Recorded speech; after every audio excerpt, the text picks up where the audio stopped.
Just checking. Good. So yeah, I'm back from Portugal. Had a okay time, relatively speaking. Pretty good time. Yeah, people starting to join. Hello, how's it going, everyone? Yeah, just put out a few videos, which were pretty decent videos, I think. I'd like to think. Yeah, looking to get some discussions going, some debates going, so feel free to join the queue, everyone. If you've got questions, curiosities, counter-arguments, debates, let's hear it. Caleb saying it's 8 in the morning. Well, for me, it's 1 o'clock in the afternoon in the United Kingdom. So thank you for joining us in the morning, Caleb.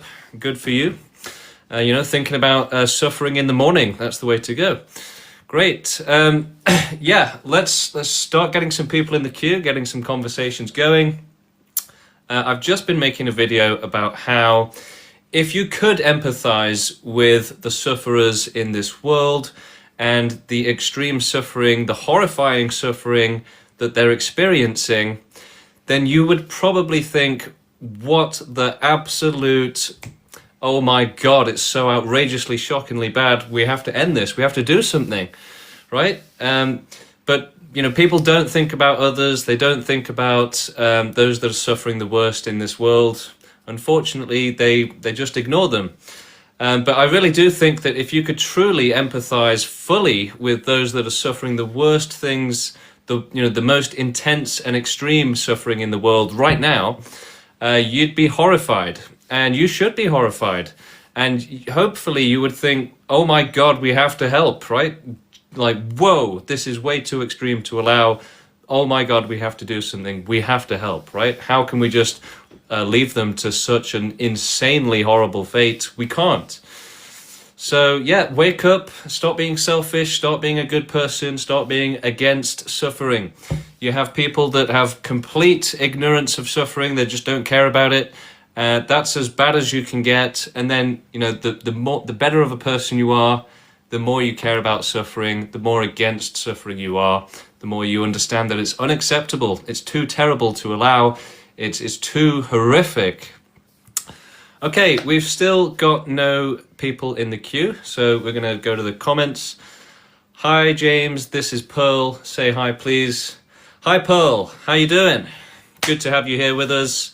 Good to have you in the movement, Pearl. Yeah, let's grow the movement. Let's keep pushing.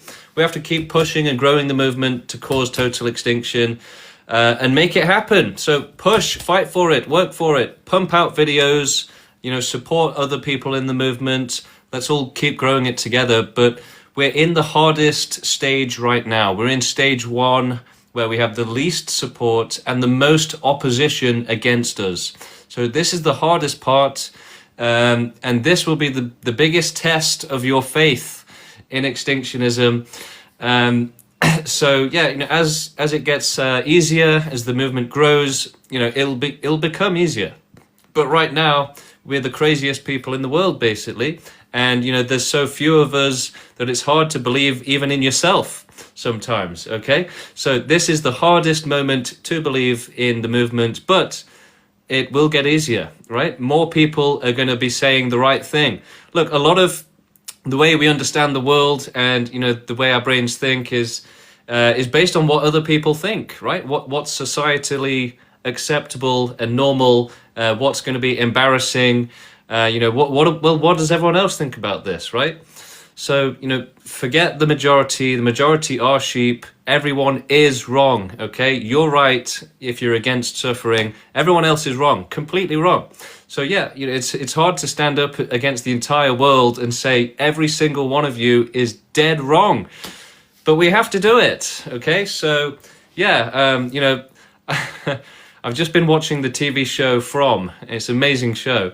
And one of the best lines that they just came out with is that fear is what makes you a hero, okay? You know, without any fear, there's no heroism, okay? So stand up, do the right thing, get past the fear of being a weirdo, and yeah, do the right thing. Say, suffering is wrong, suffering is unacceptable, life is unacceptable, life should not exist in unsafe conditions where there's unlimited suffering, unlimited severity of suffering. Okay, Leo is in the queue, so I'm going to bring him up. Hello, how you doing? Leo, hello. On 7 West Virginia, Blue Ridge Mountains shining on the river. Leo. Life older, older than the trees, younger than the mountains. Now, I'm going to kick you out briefly. I do love having you on playing music, but I think you should make an Extinctionism song, okay? Make that song, write it, prepare it, and we'll have you on, and, we'll try and get, 100, 150 viewers on the stream, and we can show everyone. And it's kind of embarrassing, but as I was brainstorming ideas today, trying to make a few videos before going on this stream, I will admit that I actually did make a little song video for about a minute. It was completely off the cuff, but it was so embarrassing that I didn't post it. But yeah, Extinctionism music, it could definitely be a thing. And, we should experiment with AI or with Leo, or if you're a musician, right, try and write a little Extinction song. I mean, it doesn't have to be complicated. I'll give you a little idea. It was like, life is terrible, extinction. No, it was cringe, okay? I couldn't post it. I had to delete it. But someone else could maybe do a better song for Extinction, a more professional, maybe a real artist, a real musician, because I'm not one. Please sing for us, James. Yeah, I'd do it, but yeah, I don't know. It was so off the cuff. It was a terrible video. Maybe I could make a better song for Extinction, but I'm not a very musical person. I could give it a go. Right now, I don't know. Everyone's probably going to leave, right? I don't know. Maybe I should get a guitar or something and learn it and start doing Extinction songs. Why not? I mean, as much as I'm against the vegan teacher Katie, and she's blocked and banned. She can't even watch the stream now. She does do, decent little songs on her channel. And I think I could do a lot better than that. So, donate to me and I'll buy a guitar or something. I'd do it. Yeah, I would actually do it. I've never played guitar before, but, how hard can it be, right? All right, well, anyway, moving on. Still looking to get some debates going. Still looking to get some discussions going. I don't know, Cora. I don't really watch her stuff. I just know that she makes some musical videos. Hello, how you doing? Hey, I'm doing pretty good, man. Great. Cool. How can we help you today in the Extinction Zone? So, I mean, you have a button in front of you, and this is you, right? So, hypothetically, I'm just putting you in a situation, right? There's a button in front of you, and this is you. This is James, okay? How much damage am I doing here with this button? We'll see. Let's see. So, one button, there's two buttons. There's a blue button and a white button. Okay. The white button, you click it and nothing happens. Everything stays the same. Okay? The blue button, it just forcefully causes total extinction of all life. Tempting. Yeah. Yeah, I'd go for total extinction. Okay. But only if it's the most thorough extinction possible. So extinctionism isn't just about not having life, it's about the total, absolute maximum prevention of life developing and existing. So if it does that, then sure, I'd do it, yeah. So, maybe an outcome could be you just, you magically somehow make every human infertile on Earth. I mean, is this like a monkey's paw or something where the wish can go wrong?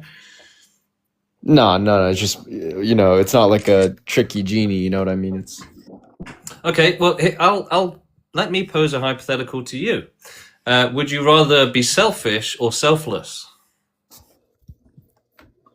It depends how selfish I have to be, or if you ask me to give up my life for something, or if you ask me to give up my life for a random person in China, you know what I mean?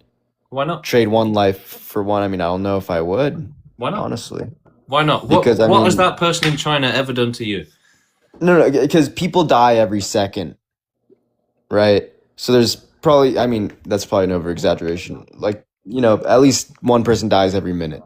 Okay. You know, why ought I replace that person who dies in that minute with my life? You know what I mean? Because Why I be mean, one selfless? person's gonna Why die be anyway. selfless, right? Um, yeah. The thing is, this is people ask this question a lot. Why should I care? Why should I be selfless? Why should we care about suffering? And ultimately, it's a No, but I feel genetic like, thing. You either do care or you don't, right? You either just to have the clear it up, capacity if to it was care or you like don't. 2 people or like 10 people, I probably would.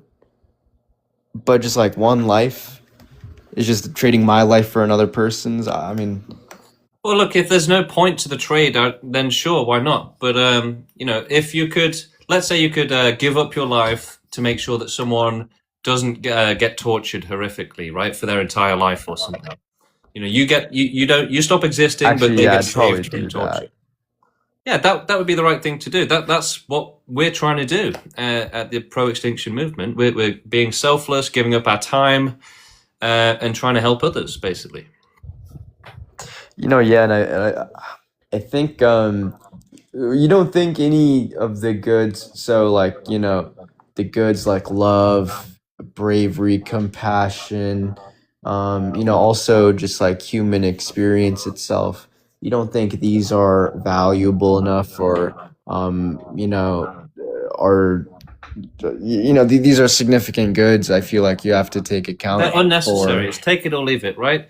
There's no necessity for life and happiness to exist. It's just completely unnecessary, right? Whereas prevention and safety from suffering, that is necessary. but That's something you but can't give up and do without. You can absolutely do without, happiness and existence, right? It's just unnecessary. In the same way that there's no moral obligation on you right now to have a kid as fast as possible, right? Like, oh my God, it's so cruel that they're not alive and we have to save them from non-existence. No, existence is completely unnecessary, yeah, frivolous, yeah, it's optional. sure, it may be unnecessary, but once it occurs, once you have that child, you ask that child, hey, or, I mean, you probably want to ask a child, maybe when they're a little bit older, but you ask that child, hey, would you rather be alive or not alive right now?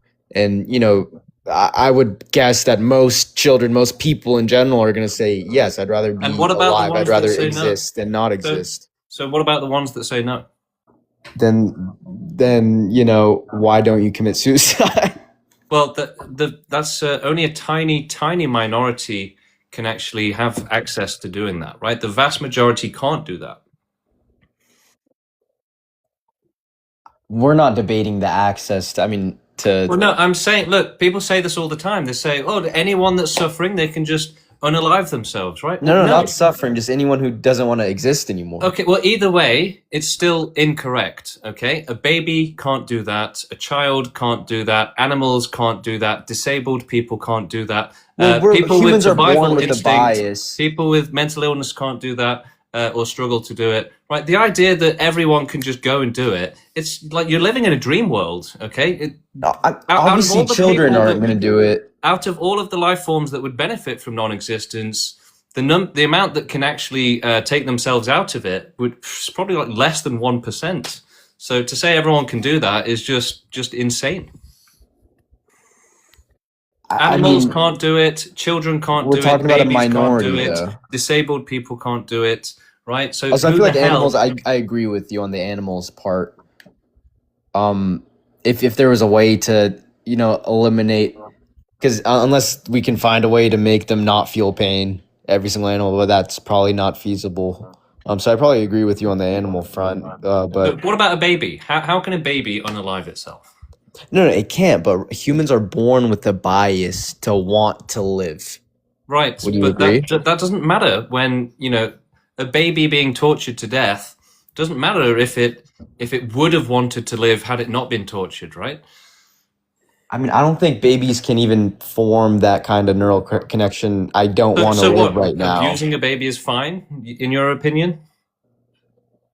No, wait. No, you were saying that, you know, I'm saying they babies can don't have suffer, right? access They can to. suffer. Babies can suffer terribly Yeah, and die, and they can't unalive themselves, all right?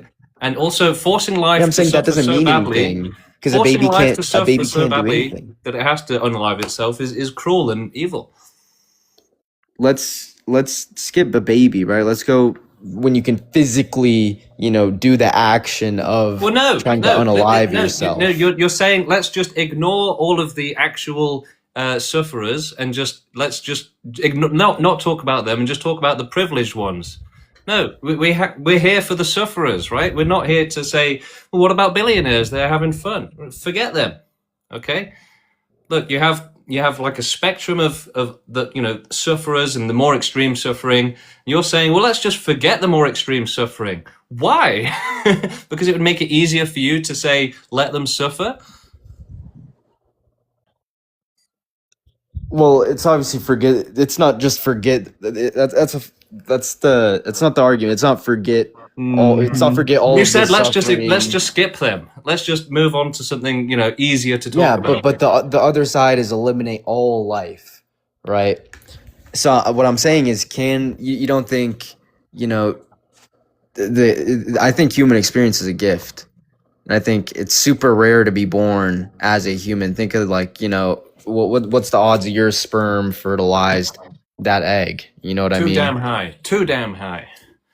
I mean, it's super low. I mean, you probably think it's high, but it's super low. It's like 0.00, like 15 zeros or something like that. I don't know. But it's something to value. Why?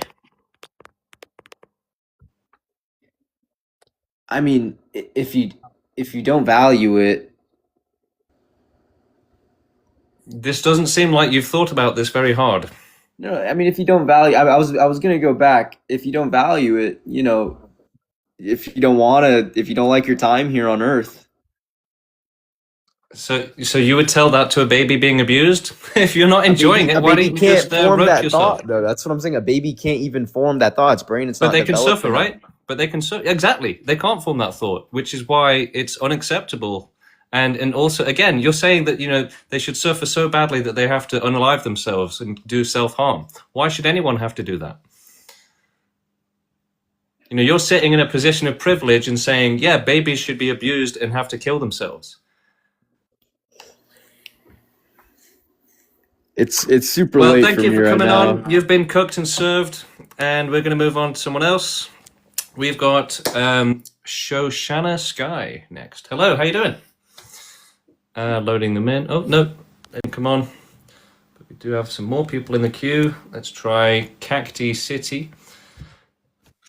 Hello, how you doing? Oh. Did you Hold join on. by accident? Some people do join the queue by accident. Hello. Hi. Hello. How's it going?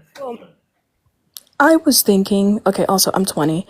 I was thinking instead of like total extinction, I was thinking like why can't we do something about maybe our governments, because I don't think that we're only responsible for our suffering. I think that the government and the people who look after us kind of are.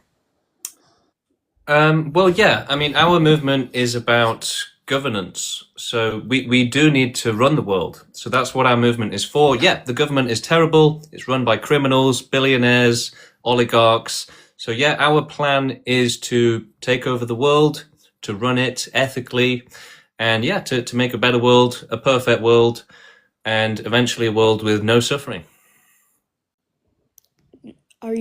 But doesn't that, like, because you said pro-extinction, doesn't that also imply that you mean, like if you guys were to run the world, does that mean that you guys are gonna, like, kill everybody off, or?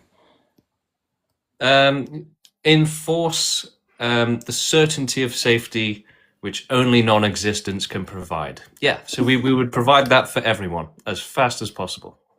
I mean, I do hate a lot of people, but my love goes much further. I think there could be a different. Oh, it's not out of way. hatred. I really think there could be. No, a this is different way. this is out of love, not hatred. So if you love life, if you value life, you want it to be safe. So it's out of compassion and love, not hatred.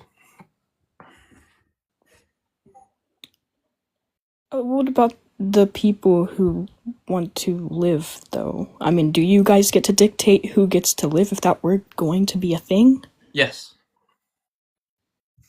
Well, Oh. really, it's about logic dictating it, right? So it's not us saying, oh, extinction is necessary. It's about the logic, the rationality.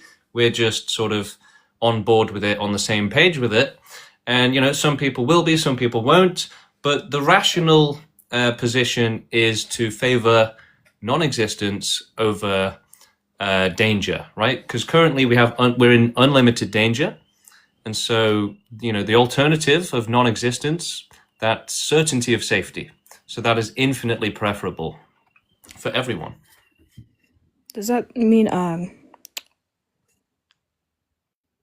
Oh, I understand you. I just wanted to say that I understand you. I have one more question. Okay. Do you think that we are responsible for the person next to us suffering? Well, we should try and be responsible for everyone. You see, the thing is, most people, when they think about morality and what you should do, what you shouldn't do, they're really just thinking about what's in front of you, right? If you come across someone on the street that needs help, should you help them or not? It's really just morality when it's in front of you. So everything else is out of sight, out of mind. Extinctionism is about being connected to the entire world and trying to do the right. Like if you've ever seen the TV show Pluribus, it's like that basically. We're connected to the whole world, and we have to think about the whole picture. So that means doing the right thing for the world, working towards a perfect world, the greater good. And so it's morality for the world, and a universal system that we need to be working with, and not just individual little acts of kindness every now and then. That's not good enough. We need an all-inclusive system. I understand. Thank you so much for explaining everything that you have, and I get it. I don't want to take up too much of your time, and I just hope you have a good rest of your day. Thank you so much. Thank you for coming on. And for yourself and everyone, we invite everyone to join the Discord and continue the conversation there. The link to the Discord is on my profile, or you can Google Abolish Suffering Discord. Okay, let's get Leo on. Leo says he's got a song for us. Maybe an Extinction song. That would be cool. Yep. Yeah? Oh, Leo, yeah, I'm excited. Let's see. Okay, it's just a little draft for now. Okay. Life is suffering, life is pain. It never ends, it never ends. Life is suffering, life is pain. It never ends, it never ends. This life's a lie, it's just disguise. We need to take a ride towards extinction. This life's a lie, it's just disguise. We need to make a plan towards extinction. Oh, it's brilliant, Leo. That was amazing. Thank you. Really amazing. We need more of this. It more if you want. We need a whole album. album? I don't know about that, bro. Let's do it together. I need to download GarageBand or something. I couldn't never use the program. I've got a friend that he makes AI music, and he's been doing it for a year, and he says that it's really good now. So maybe I should look into an AI. Total Extinction. Yeah, that's a good title. Yeah. Leo, thank you for coming on, and if you want to come on again or tomorrow or something, I'll have you on again. All right. Thank you. And also Leo, maybe you should practice it a bit more and then release it as a video. Okay, make a video, maybe put the lyrics, subtitles on as well, and we could post the video. We'll put it on the Discord and stuff. That'd be cool. All right, we've got quite a few people in the queue now, so let's get some on. Sanctioned Stupidity is coming up next. Let's see what we've got here to work with, shall we? Hello. Oh, no, they ghosted. Luckily, we've got quite a few people in the queue. So we've got endless people to speak to today. And next, we're trying to bring on Christine, another ghost in the queue. Okay, like I said, plenty more in the queue. Let's try and bring someone else on. Fraudsters for Christ. Hello. How's it going? Good, how are you? I'm okay. Yes, I was just kind of thinking about like what this proposal entails, and I just think that it leads to a lot of contradictions. I guess what I would first ask you is, do you think that animals should cease to exist as well Yes. as humans? Oh, yeah. Interesting. Okay. So I guess I would just like to hear, what is your argument for suffering being intrinsically bad? It's bad for the one that suffers it, right? And therefore it's bad. Yeah, so then you just concede that it's subjective and that suffering is not objectively wrong. No, it is objectively bad, right? We know that, an animal being eaten alive is suffering terribly. We know that someone living with extreme depression is living terribly. We know that those with chronic pain, disabilities, that they're having a terrible life. We know that those that are in, an abusive life as well. Someone messaged me yesterday saying that they've never left the house in their entire life because they're in an Islamic country, and women, like many women, are literally never even allowed to go out of the house. And I've seen this in the UK as well when I was doing door knocking for charity. And you'd see Muslim women that aren't, they can't even open the door, the windows are locked and everything. So yeah, people are having terrible lives.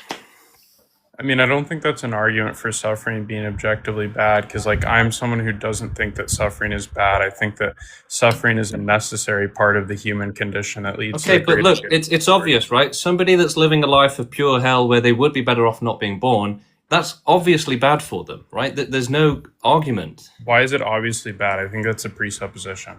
Because then you don't know how language works. You don't know what good and bad even means. You should read a dictionary. Right? I mean, I would reject your definitions of good and bad. We use good and bad for, like negative things and positive things. Obviously, yeah, but negative and positive things are going to be subjective.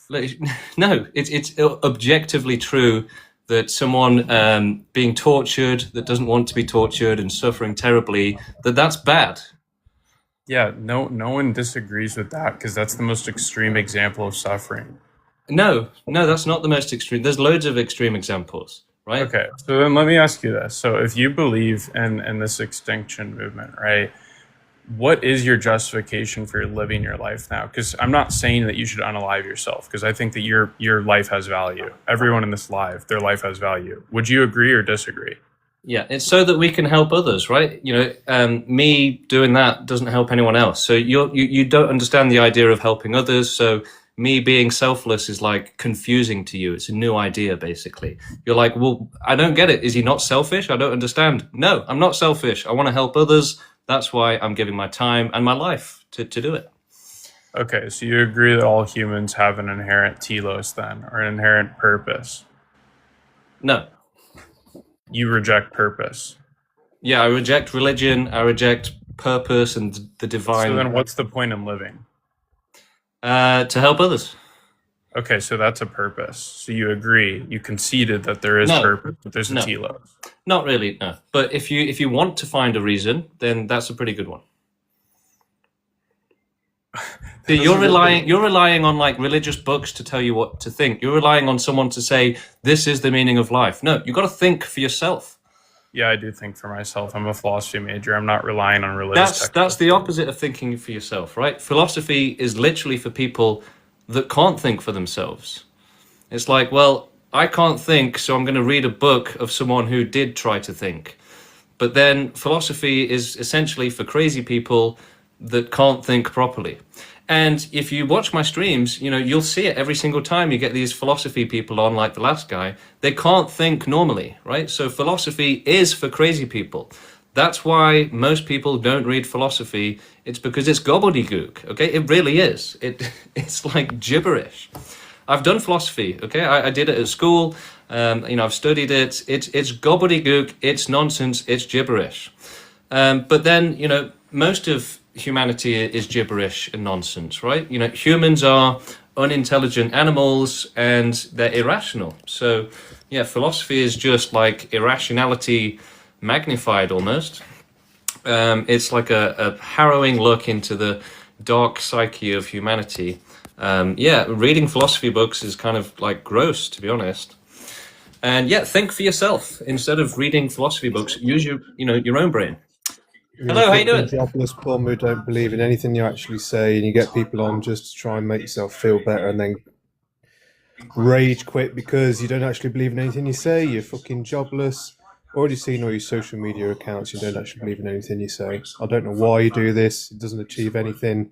What is the point of doing all this? Well, it's growing the movement, and it is working. There's no So, movement. You don't believe in it. It's all a bunch of shit, and you just get rid of people. You get them on to debate, say what you have to say, which you don't actually believe in, and rage bait. so what do you people, think? and Do just do get you them think that cancelled. child abuse is okay? That we should just ignore it? No, the thing is, yeah, whatever. You don't believe in all that stuff. Forcefully causing. Do you have an social argument? Do extinction. you want to use some logic here, or are you just No, is because it's this? just common sense. People who are naive and take the bait and come live with you and go, "Oh yeah, debate." I'm not hearing any and you logic sit there here. and pull I'm your not hearing smug anything faces, intelligent. all your smug faces. And you I'm go, not "Oh, hearing yeah, anything yeah, intelligent yeah, yeah," here. and then like you just did with that bloke, he's I'm not doing hearing a good anything debate, intelligent and then here. you cancel them, and then you take their time, and then you don't actually believe in You know, anything. if you want to actually use your brain and engage in an argument instead of just It's not an spouting. argument because I've been watching you a couple of times on live. But you and have don't no actually argument. believe You anything you say. can't disagree with it. You don't need to because there's nothing to You don't disagree need with. 'Cause you to. don't actually No, believe it's it. not that you don't need to. You do need to. It's that you can't. Right? Of course you need to. Right? You know, if you're going to come up here, right? And of course you should say, right, I can prove him wrong, right? I can say I can make him look silly, right? And you're going to say, no, I don't need to do that. Get out of here. You can't. Otherwise you would. You're finished. Okay, let's see who's in the queue. See who we got. Let's try and bring on Himothy next. Hello, how you doing? Hello. How's it going? Not bad. How are you? Good. So, let's talk about your thing. Why do you think suffering's like the worst thing in the world? Like, why are you so against suffering? Because I empathize with the sufferers and I understand how extreme and terrible suffering is. I'm I a think that if sufferer. you did as well, you would also be shocked and want it to end. I know you're just talking. Hold on, bro. I'm a sufferer. I think we all suffer. So I empathize with them. I feel like people grow from suffering. Well, no, it doesn't sound like you do empathize with them, right? Because, I a do. child being abused to death isn't growing from suffering. That's not empathy. That's ignoring them. That's the opposite of empathy. Is that the only suffering in the world? There's only No, one but suffering? it's some of the worst suffering, though. Like But the is other that guest, the only right? You suffering? want to ignore the worst suffering to make it easier for you, right? Let's just skip the bad suffering. Let's just ignore it, pretend it doesn't exist, and have a conversation about something else. That's what you're suggesting, right? No. I Yeah. suggest that we Yeah. as a society have better ways that people are mentally prepared to deal with life, which we don't have right now. That's why Like they commit what? these Like what? stupid crimes. What, Buddhism? Buddhism? Yeah. How are animals going to stop suffering? Let's hear it. We talking about animals? Yeah. Animals, humans, all life, right? Everything suffers. So how are you going to help animals stop suffering? Oh, animals will always suffer. Okay, so why do they have to So will suffer? humans. What? Yeah, so we should stop that. We should do extinction and save them. That seems pretty dumb, bro. Why? I'm not gonna lie. Okay, Well, why? You because just said not- that there's no way to stop their suffering without extinction. So And I'm not agreeing with you that suffering is the worst thing in the world. So that's okay, why what's we're at an worse? What's impasse. worse than suffering? There's nothing worse than suffering. Yikes! Which You I mean, like, contradicted yourself. everything's the same. You Everything's just the same. contradicted yourself, Suffering. like within the space of 3 seconds. Well, I didn't mean to say it like that. Everything's the same. Suffering, good, bad, it's all the same. It's Okay, all well, a no, pathway Timothy, of it life. sounds like you just maybe you're like so colorblind and thought blind that everything looks the same. Men look the same. Maybe everything is just a gray blur for you. If everything is the same, right? A billionaire at a swimming pool is the same as a homeless person with cancer, right? Oh, exact same. Yeah, yes, sure it is, dude. That's a really intelligent take right there. It's all the same. Wow, such depth of thought and intelligence. Hello, Ben. How you doing? Hello, James. So I am an antinatalist. I'm a huge fan of David Benatar's book, and I know you've talked about it before. But my question is, does this movement entail like unaliving people against their will? Yes. So how is that just? Because I mean, I'm an antinatalist, so I understand the idea behind this movement, but I think I'm a bit iffy on unaliving people against their will. Well, it's the lesser of two evils, right? If you don't do it, then the alternative is worse. Do you think that this movement could like just force people to not have kids rather than just No. killing them? No, because the thing is, in the same reason that we won't sterilize animals, we'll euthanize them, is that sterilization doesn't protect from suffering. And the problem is that humans don't understand how much danger of suffering they're in, right? Because they're in actually unlimited danger. And that's what people don't realize, is that they're in unlimited danger. So, as I've explained before, evolution has made it so that we're blind to this danger, so that we will just keep surviving and forcing other kids into this danger. We're blind to the danger, right? Because otherwise we would have gone extinct. Life that wasn't blind to the danger did go extinct. And so we've evolved to be extremely ignorant to our own situations, right? So yeah, essentially the rational position for all life is certainty of safety as opposed to unlimited danger.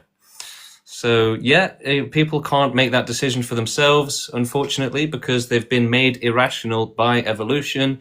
But yes, they cling to life because evolution made them do it, right? It gave them survival instinct and irrationality. It made them monsters and, animalistic, primitive. That's how nature and evolution and reproduction works. The rational position is to favor certainty of safety over unlimited danger. Okay, fair enough. That was just my only question, just to understand the movement more. Yeah. So yeah, in the the thing is, right, if you make it optional, then you're going to have people that will be too afraid to agree to non-existence, right? So you can't do it that way either. In fact, for me, I think that euthanasia should be unsolicited. So even if we're running society for a few hundred years and doing animal extinction first, those that suffer too terribly, they shouldn't have to ask for it. We should just do it for them, right? They shouldn't have to say, I really want to, stop existing. Ideally, we should make that decision for them. Yeah, okay. Fair enough. And people are going to say, no, I want to stay alive. And then what's going to happen potentially is that they're going to get trapped into, extreme, overwhelming suffering, hideous suffering, being trapped in a life of hell. And again, not being able to escape from that, not being able to just unalive yourself, as some very insensitive people are suggesting. Most people with depression can't simply unalive themselves. They can't bring themselves to do it. And, many people are trapped in lives of pure hell right now, begging for death and not able to do it themselves. So it's really not as simple as just giving people the freedom to get into that situation, especially when they're ignorant to the danger, right? They're not making an informed decision. So we have to do it for them. Thank you for answering my question. I'm a big fan of your works. Thank you, Ben. It's been a pleasure having you on. Some great questions there. Okay, we've got quite a few people in the queue. So just give me a sec. Yeah. All right, who are we going to have next? We've got Yana in the queue. Let's try them. Yana coming on next. Hello. Hello. Okay, some people do join the queue by accident or whatever. We've got Mumu coming on next. Let's bring him on. Hello, how you doing? Hello. Hi. I came across your page a few days ago actually, and I have to agree with like what you say about how some people are brought into this world obviously without their consent. I mean, you can't ask renege their consent. But not everyone enjoys their life. I know some people have worse circumstances than me, but to those people who keep saying life gets better, the question is when, and how long do I have to keep faking it or convincing myself to say that okay, eventually everything will go well. I have to be happy with what I have. I know I can do this, I can go through this, but like how long? I know deep down I am lying to myself. So Yeah, it's a horrible nightmare that we're trapped in, and even myself, I've said it a few times. I do look privileged, but I'm not actually, and yeah, I recognize that my life is just going to get worse as I get older. I'm going to get more diseases, more illnesses. My life is just going to get worse and worse and worse, probably, and I'll probably get cancer and have a horrific death. Suffer even worse for like a year or two with terminal. Who knows, right? It's horrible. So that's the rational thing, is to be aware and to know of this danger that's imminent, and to not want it. But yeah, again, evolution made it so that people just they don't care. They're very short-sighted, right? Extremely short-sighted. They don't think about the future. They smoke cigarettes and think, screw it. If I get ill 10 years from now, I don't care now. So they're just completely blind to the extreme suffering that they're about to experience. yeah, I agree. And someone in the comments said go to therapy. I do have plans to go to therapy, but my current challenge now is being unemployed and not being able to land a job. And I think the job market everywhere in every nation is terrible. So because of my unemployment, my thoughts, my mindset, my headspace, it's going downhill. So, and everyone is like, eventually you land a job. You just have to wait for the right time. Everything, the job that's meant for you will come to you. Just be patient.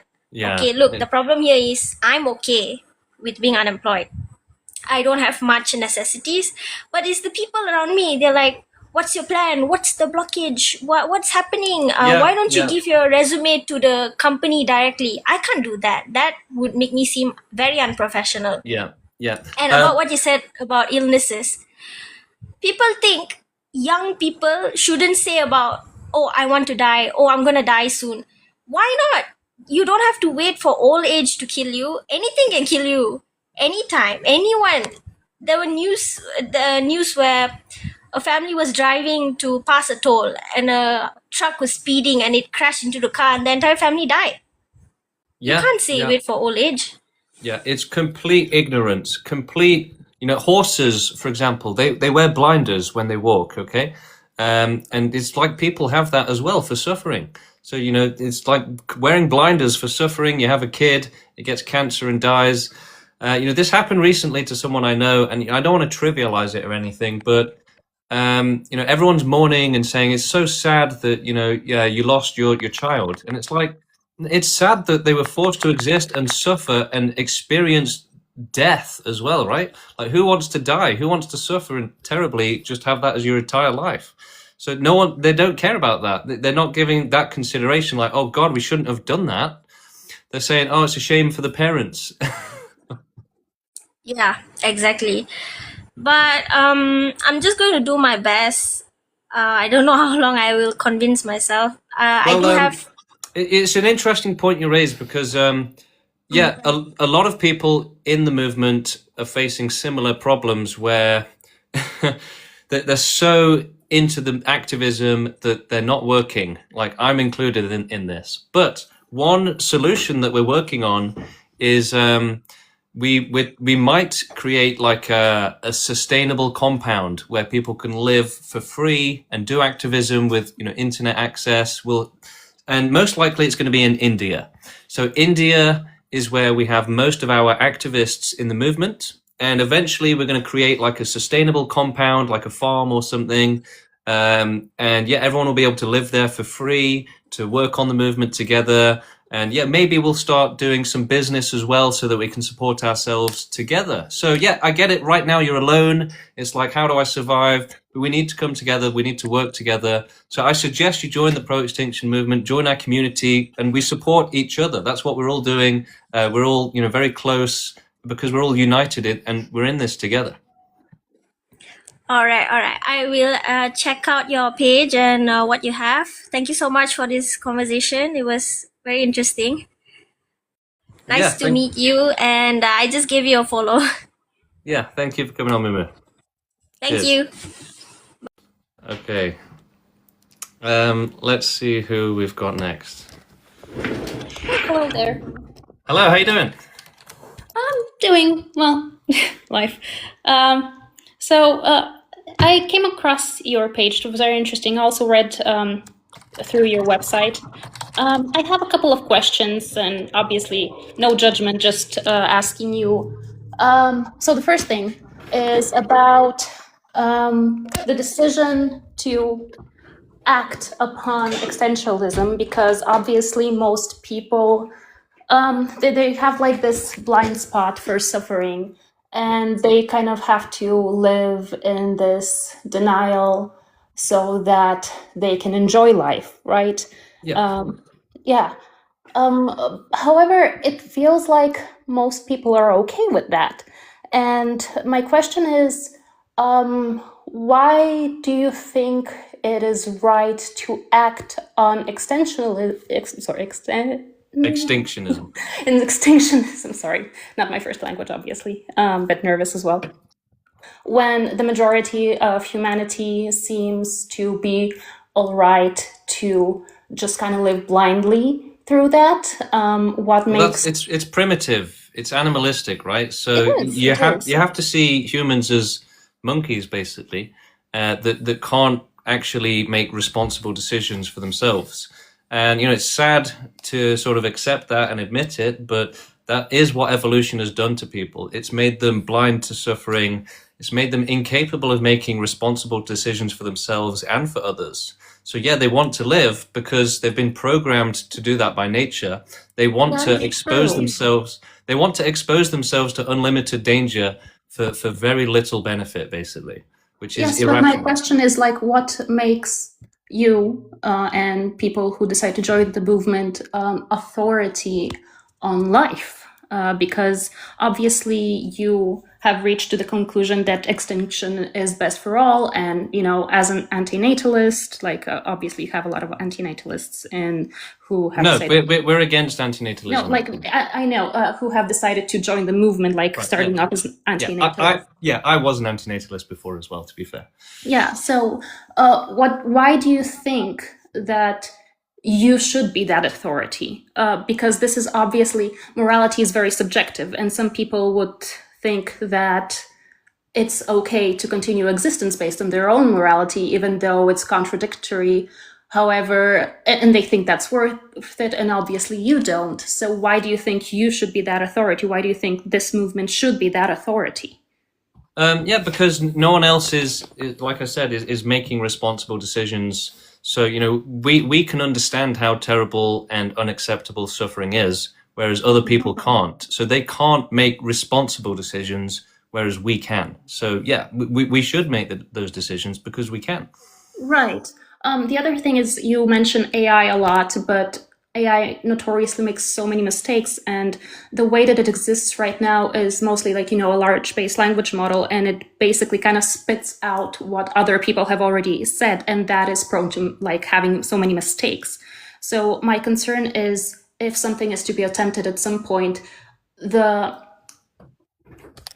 danger for it to fail and cause like more suffering is pretty great. Have you thought about that? How would it cause more suffering? If it fails. Right, so like you have like for example, you drop an atomic bomb, it doesn't destroy everything, it just causes like more suffering, life continues, but you can say that like maybe so I mean, look, humanity can fail as well, right? So we won't make humanity extinct and rely on AI if we're not sure that we can rely on AI.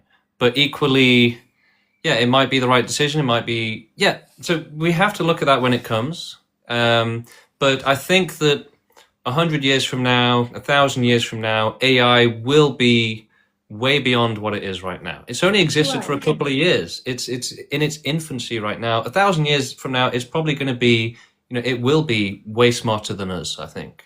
All right. And one last thing, sorry to take your time. While looking through your website, I have noticed you use the word rationality, logical a lot without, whenever you have, for example, FAQs, but it seems like did you get frustrated writing them? Because it feels like the more I read down, the more frustrated your answers seem. Have you considered looking through them again? Because it feels like they start getting a bit less persuasive after a certain point. Yeah. I didn't write it myself. So someone else wrote it. But yeah, it's more the general spirit of it, people do get hung up on little details like that, but there's going to be loads of little details everywhere. You got to focus on the bigger picture. Right. All right. Well, but equally, there's nothing stopping you from joining the movement and saying, I want to rewrite it. Here's my draft. Should we put this on the website? Anyone can join. Anyone can do anything. Anyone can become a leader of the movement tomorrow. Just say, like, look, I'm here. I'm all in. I want to be a leader. Let's do it. Anyone can do that, right? It's a meritocracy in that sense. All right. Well, have a lovely day. Thanks for talking with me, and I'll see you around. Thank you for coming on. Yeah, and I'd suggest you join the Discord and join the conversation there. And yeah, you can make suggestions like that. Absolutely. We love that sort of constructive criticism. So if you think it could be done better, make it happen, right? Join the Discord and propose the change, and maybe we'll do it. Okay, we've got a few people in the queue. Let's get the blackest sheep on. But yeah, antinatalism doesn't help animals. It's inaction. It's nothing. Hello, how you doing? Can you hear me? Yes. Yeah, so I was wondering, how do you propose to end all suffering? Like, what would be your method? So we grow the movement until we have enough people to change the world, start running it ethically, start carrying out total extinction for animals. So by using euthanasia, we'll just get rid of them while removing our dependence on them as well. That's going to be difficult, but yeah, we need to do it. And then we should start researching how to prevent life for as much of the universe as possible. And we may be able to pass the job on to AI and robots and make humanity go extinct sooner rather than later.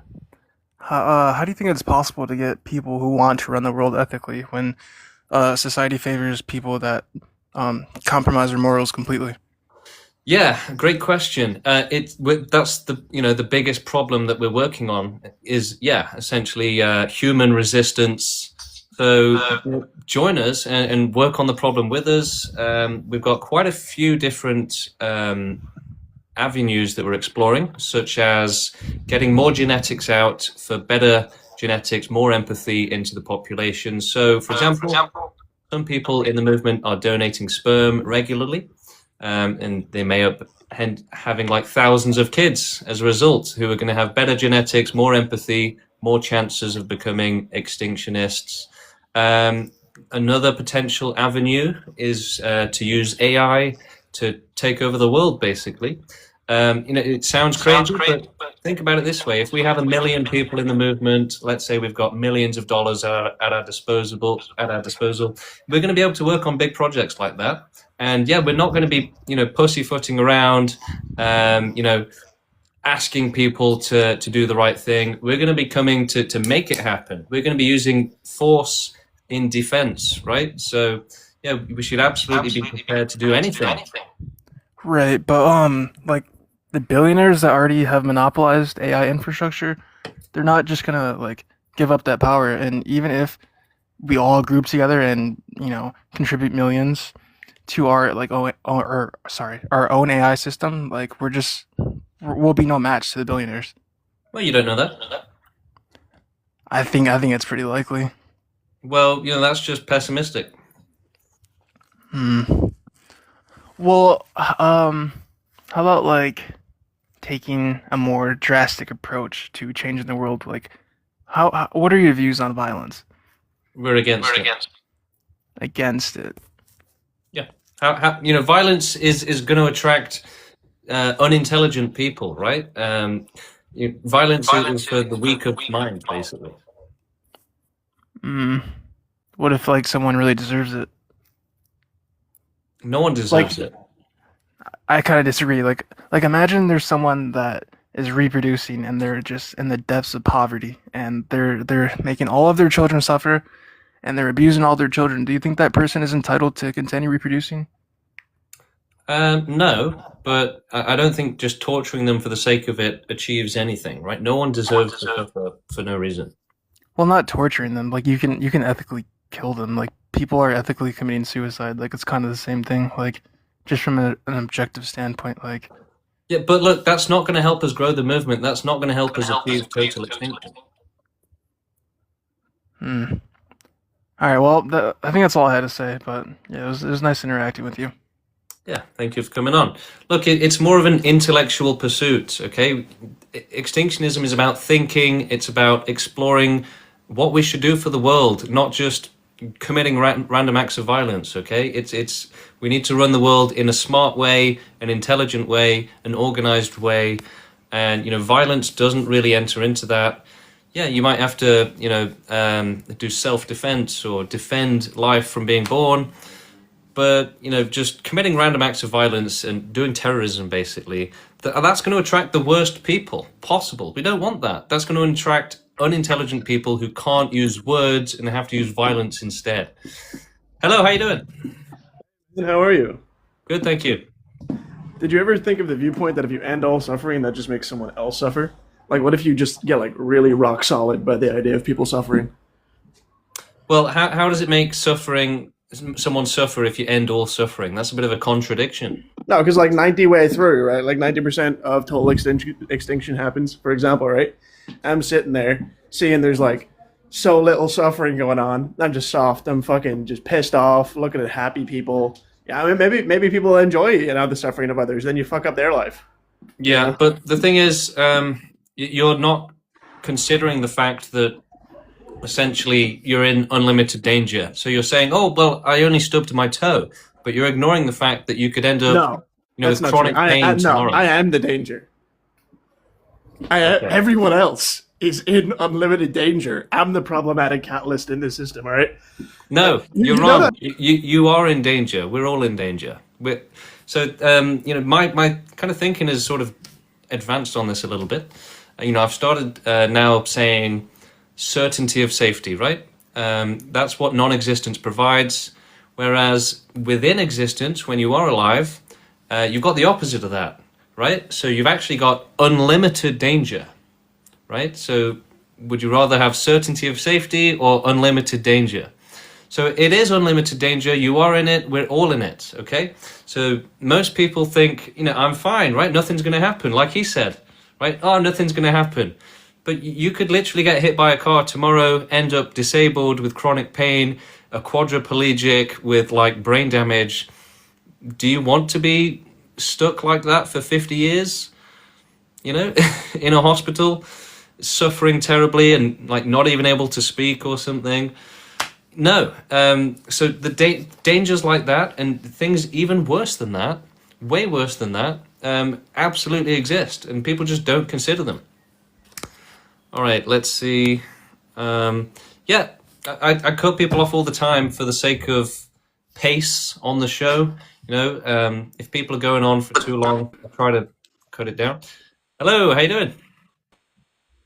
Yeah, hello. Right. I don't know if you remember me or not, but I actually got on your live once and I requested to join the WhatsApp and actually got in. Okay. After Rene questioned me. And, there was a call on Tuesday. I joined. Okay.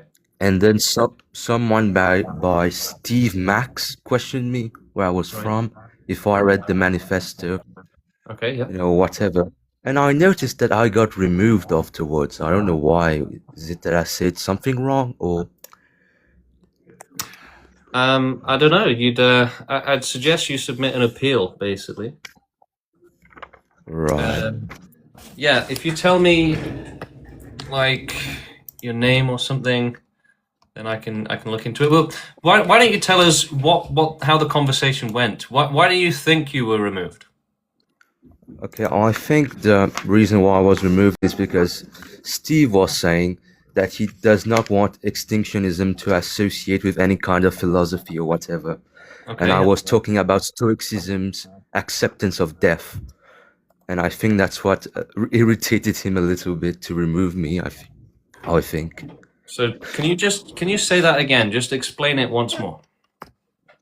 I know, I was talking about Stoicism's acceptance of death, and and he said he doesn't want the program to associate with any philosophical insights or whatever. Yeah, that is basically true. We want it to be distinct and separate, and not to get. Yes, I understand. Yeah. Yeah. And I was talking a little bit about neo-industrialism, and how people's lives are just going to get worse because individuals are now conditioned to mistake convenience for fulfillment, while technological systems just erode their autonomy. Like the billionaires, for example, they're just going to use them as slaves. Their lives are not going to have that great of a meaning whatsoever. Yeah. So, what's your plans for activism? Yeah, he asked me if I wanted to, come to August. They're planning some sort of street event in Nuremberg. Yeah. Yeah, and I told him that I unfortunately wouldn't be able to make it in Germany on August. Okay. Well, look, are you in the Discord? Unfortunately not.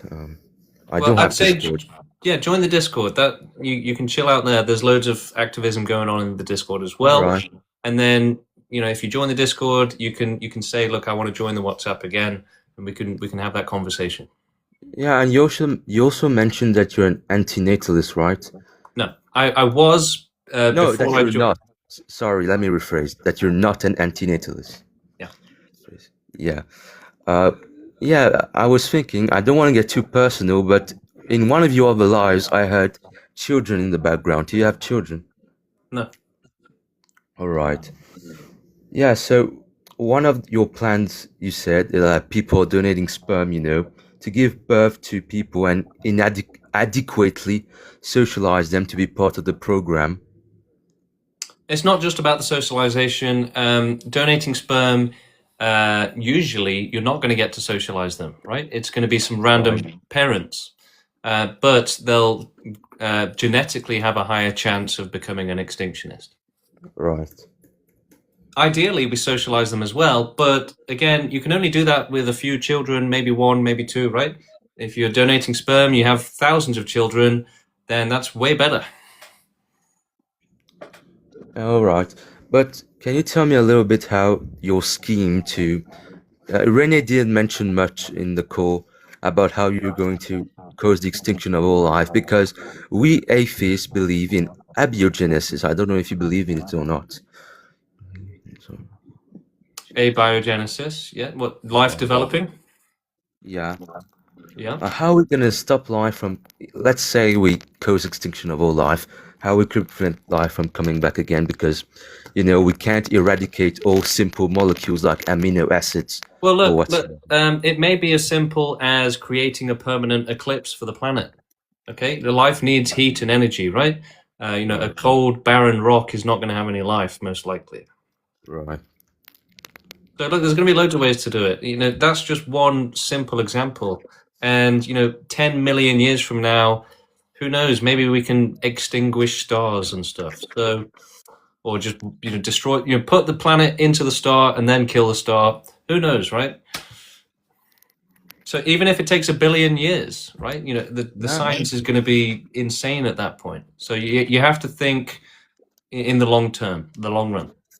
Yeah, I was talking to a friend about it the other day, and he said that if this movement is to succeed, it's going to take more than 1,000 years. Yeah, and we're fine with that. It's a universe-wide mission. Right, so I'm going to try to join the Discord. Okay, thank you. Yeah, I would say just try and write a relatively normal application, and we can get you approved. Okay, thank you. Sweet. And yeah, join the Discord, and then you can talk in one of the channels and say, look, I got banned from the WhatsApp. Can I have a second chance? Or here's why I think I should be allowed back in. Okay, loads of people in the queue. Let's get some more people on. How come everyone wants to join? Because suffering should be ended, right? Suffering is too extreme, too terrible, and it's urgent, Daniel. That's why everyone should join the movement and help us abolish this terrible suffering. Hello. Hello. Can you hear me very well? Yes, loud and clear. Right. So, I think that there's a lot of people that are just sort of agreeing with a lot of what you say at the very end. And I don't know why. Maybe that's a good thing for the channel. But in terms of extinction, can I just ask what your beliefs are? Are you an atheist or Yeah. believe in God? Atheist. It's an atheist movement. It's a very small movement. I haven't seen a lot of atheists that agree with that. Well, no, we're not a part of atheism. It's just that our movement doesn't believe in God. Oh yeah. I agree with that. So you're saying that you're just an atheist who does believe in the existence. You basically want people to be extinct, and you think We want that other people to be are gonna safe. We want people to be safe. I mean, some people listening to this conversation would say, "Oh well, then both of us should just end ourselves because." But that's it's not selfish, safe right? for That doesn't cause extinction. That doesn't help anyone else. That's selfish. So no, we should be selfless and help everyone. Create a universal system for all instead of just for ourselves. So how does people making themselves extinct? We're saying don't make yourself extinct. Work, do activism, so that we can eventually achieve total extinction. How does that bring about extinction? So you need a powerful organization or to run the world, essentially, and then you can start doing it as a government. Yeah, you're being very short in your explanation there. Okay. Well, what don't you understand?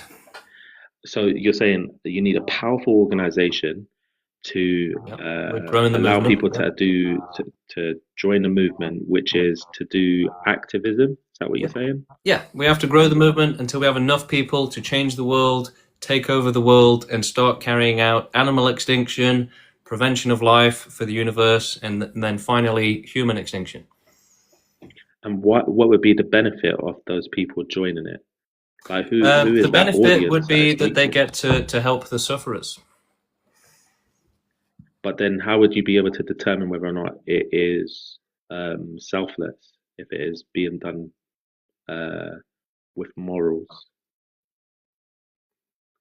Because, well, yeah, the thing is, it's like for those in the movement, it's not really a choice.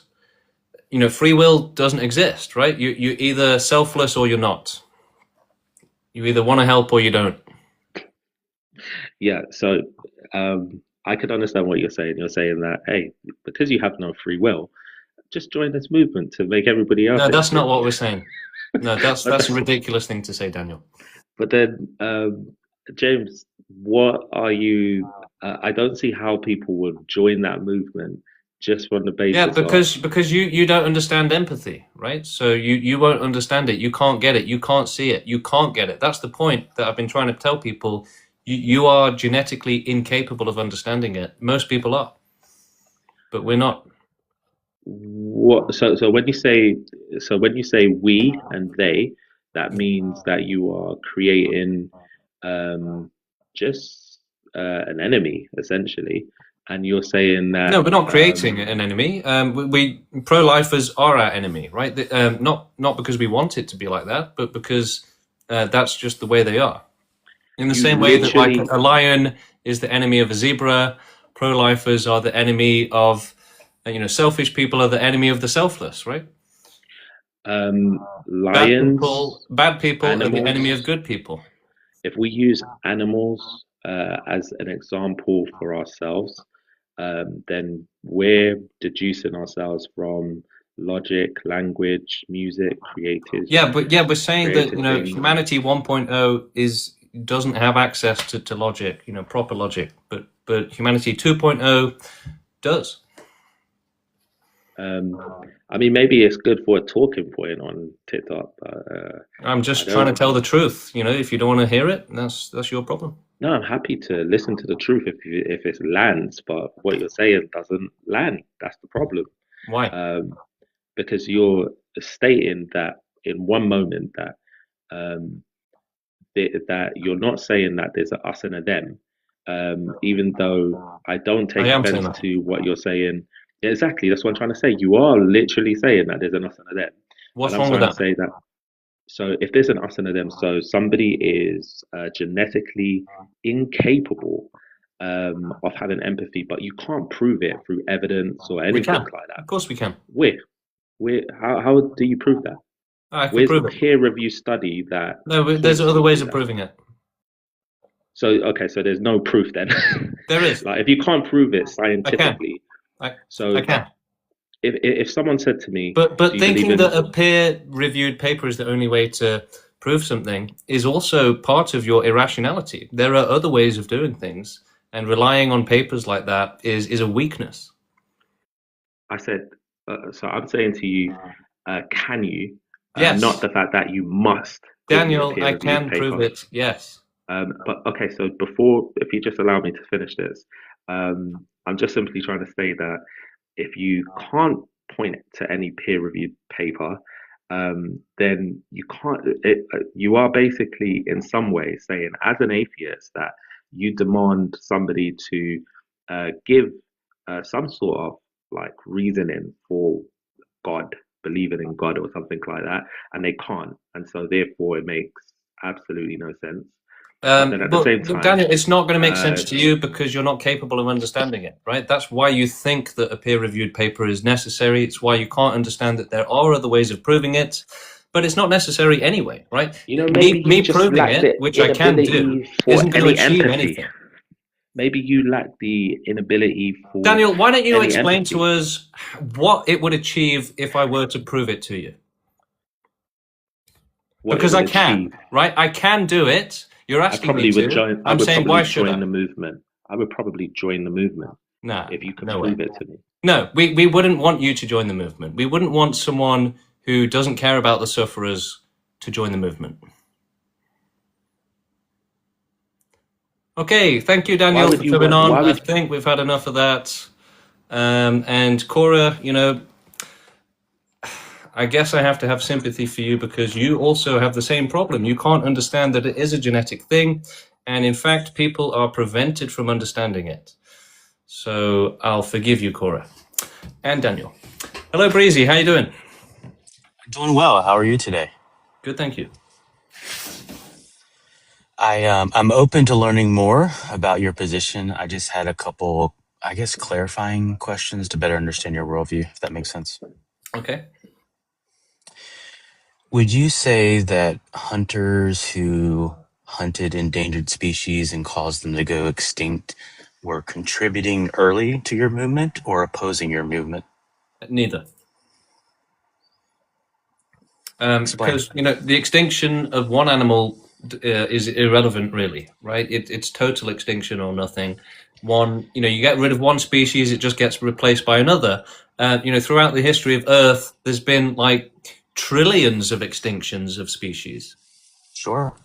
But wouldn't you say we've got to start somewhere, and No, starting with one no, contributes to your no, agenda? no, not at all. It doesn't. Like I just said, it doesn't. It just gets replaced. So no, that doesn't do anything.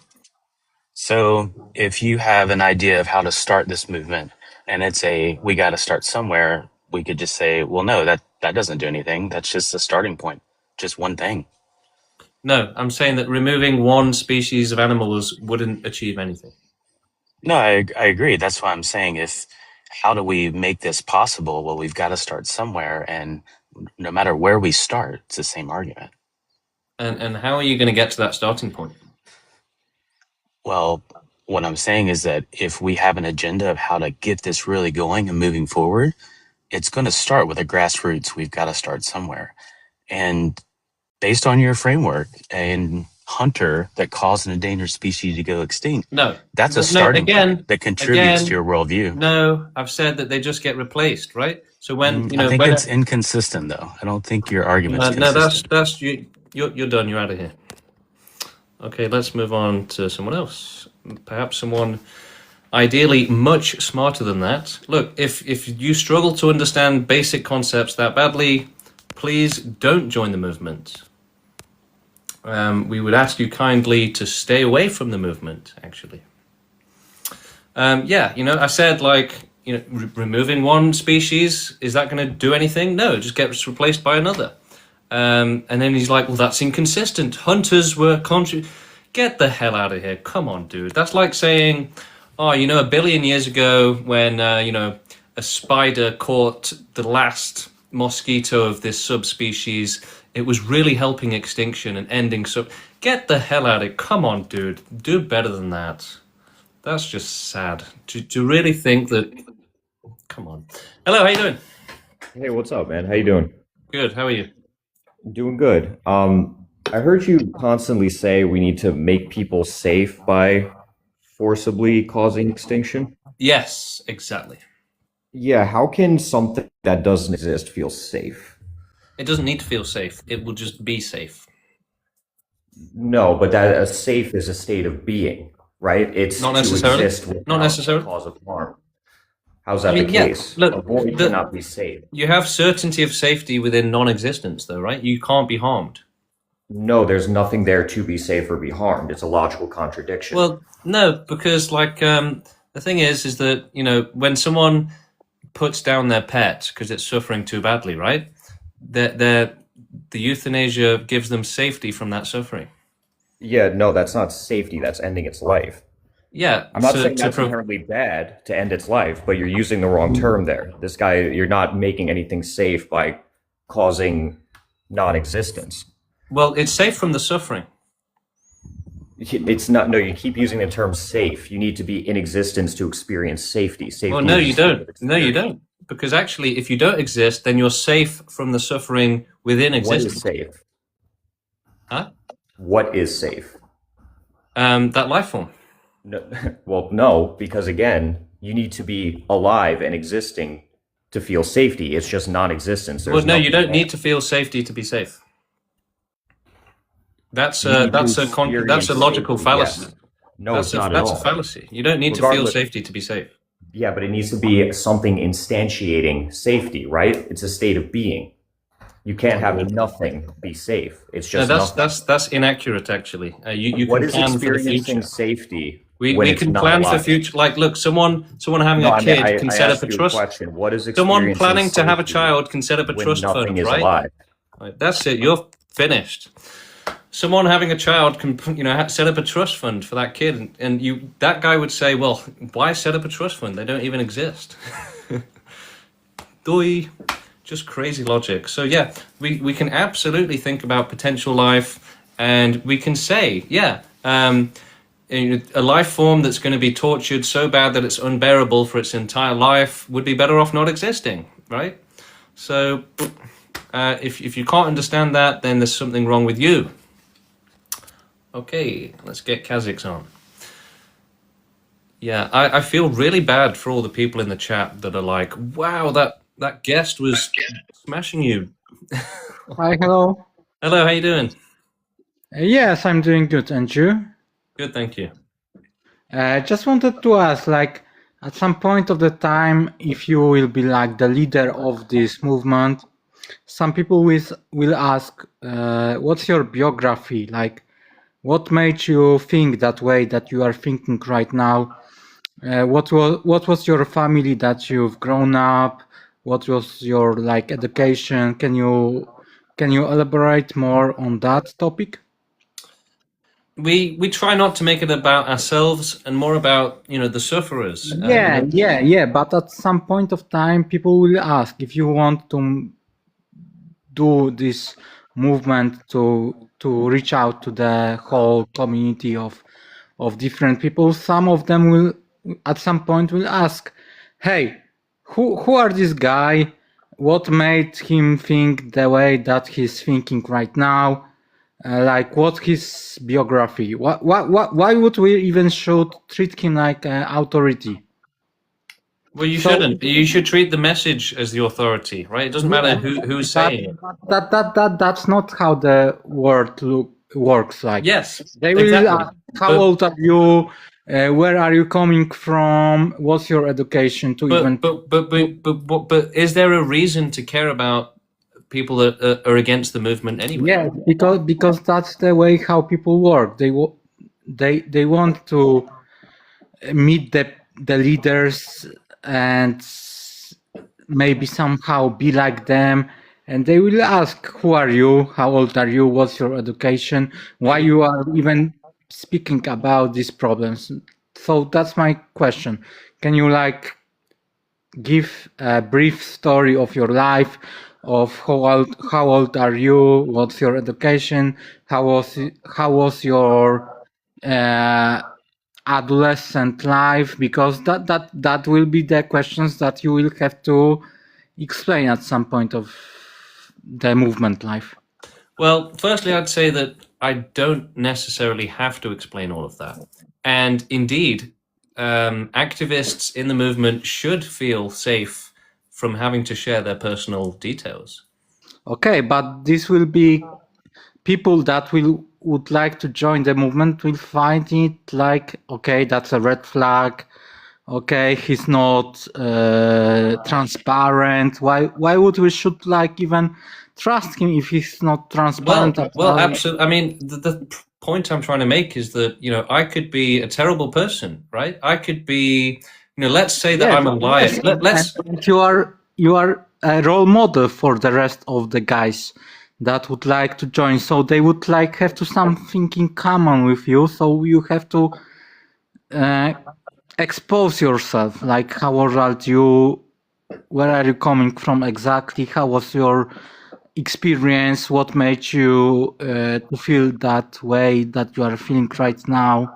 People are saying in the chat, right? We have activism in common. This is beyond individuals. It's about the message. It's about the logic. It's about the sufferers. Yes, but at some point there are leaders of the message, and people will ask about the leaders. What even created the whole movement? Who created the whole movement? What made them to create the whole movement? And they will deep dive in your biography. And are you even comfortable right now to explain your biography? How old are you? What's your experience? What's your education? Or you want to keep it secret? I mean, I guess, yeah. Like, so in theory, you know, we're against making it about. How old are you? How old are you? Yeah, I was going to say that if it's going to help the movement, then I'll do it. You know, if it really is going to be a good thing to do, then I could do it. But ultimately, like people are saying in the chat, why even you would like to keep it in shadow? If you are true with your intentions, why would you keep any informations in the shadow? Why? Because the type of people that are going to care about your personal life are not the type of people you want to pander to in the first place. Okay, but if in the future you treat the movement seriously, you will have to expose yourself or others leaders, because that's the transparency. People would want to follow transparent leaders, not someone, hey, we should kill, extinct these other guys, but we don't know anything about them. So who are you? Just your biography. How old are you? Where are you from? What's your education? Even to speak about topics like that. Okay. How was your parents? Because it will be 100% topic of the discussion. What made you like Now, the thing is, I feel like we should cross that bridge when we get to it. You know, look, if I'm running for prime minister and I'm being interviewed on the news and they start asking me tell us a bit about your life, then sure. Why you are even not comfortable with speaking about this Because truth people are here right for the now? sufferers, not for me, right? If you are talking about forcing people to extinct without even exposing who you are, how old are you, what's your education, like Okay, what's your I'll give you the family? basics. Okay, so I'm 32. I'm from the United Kingdom, from Nottingham, the city of Robin Hood. I've got a lot of experience with sales. What's your education? So when I was 18, I went to university to do Hispanic studies, which is basically languages. So Spanish and Portuguese language, history and literature. And during my first year at university, while I was 18, I came down with chronic pain syndrome, and I was unable. Chronic pain syndrome of what? Yeah, I had it in my entire body, and so I had to leave university during the first year.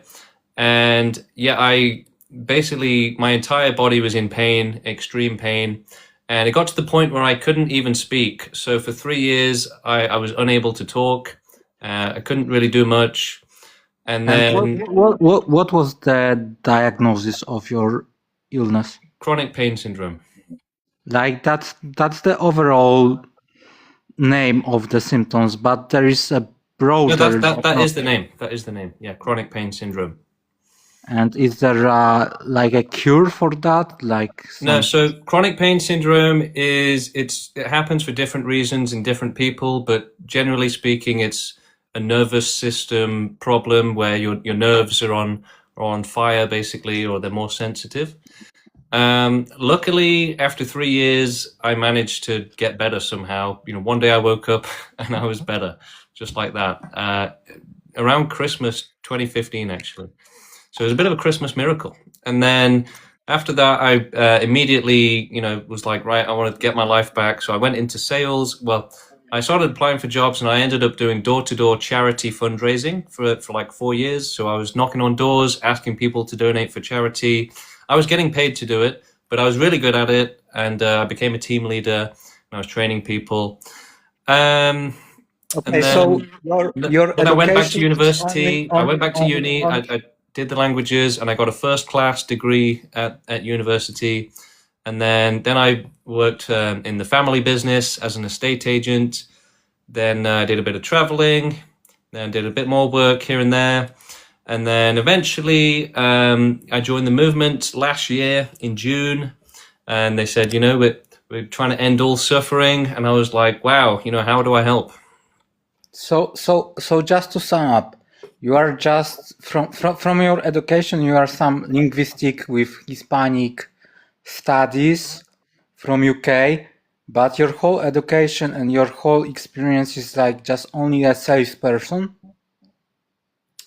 Well, charity fundraiser. Let's see.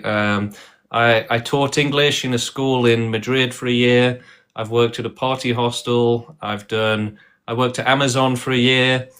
I worked as an estate agent for a couple of years. I was a builder for like half a year, actually. So what makes you feel that you are the right person to speak about these deep existential things if you don't really have like this deep knowledge about biology, physics, mathematics? You are only linguistic with some Salish. No, I mean I'm much more than that. It's like Daniel in his peer-reviewed papers, right?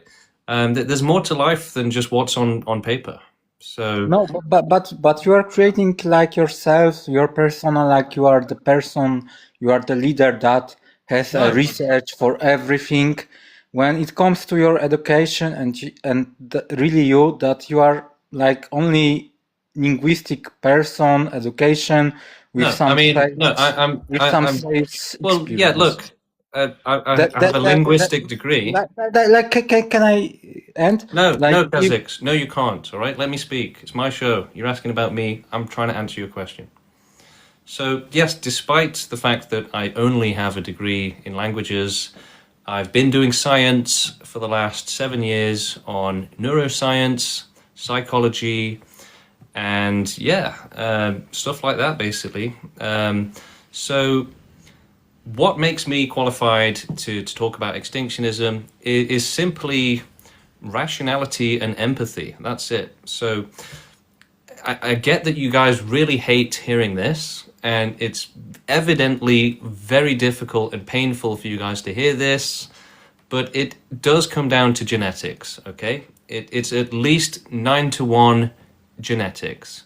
So essentially, the smaller your brain is, or the less advanced it is, the more animalistic you are, the more you're only able to focus on your own survival, because, you know, surviving in this world and surviving in this society, it takes quite a lot, okay? So if your brain isn't that advanced, then 100% of your brain goes to just yourself. And that's exactly what we see in the world, right? That's what 99% of humanity is right now. That's why they're disconnected, there's no unity, everyone is just out for themselves, because they're always looking out for number one.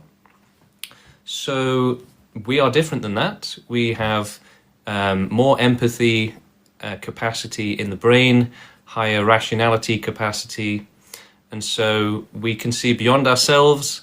And part of it is, again, like I was saying about how people with smaller brains can only focus on themselves. They only have the capacity to do that.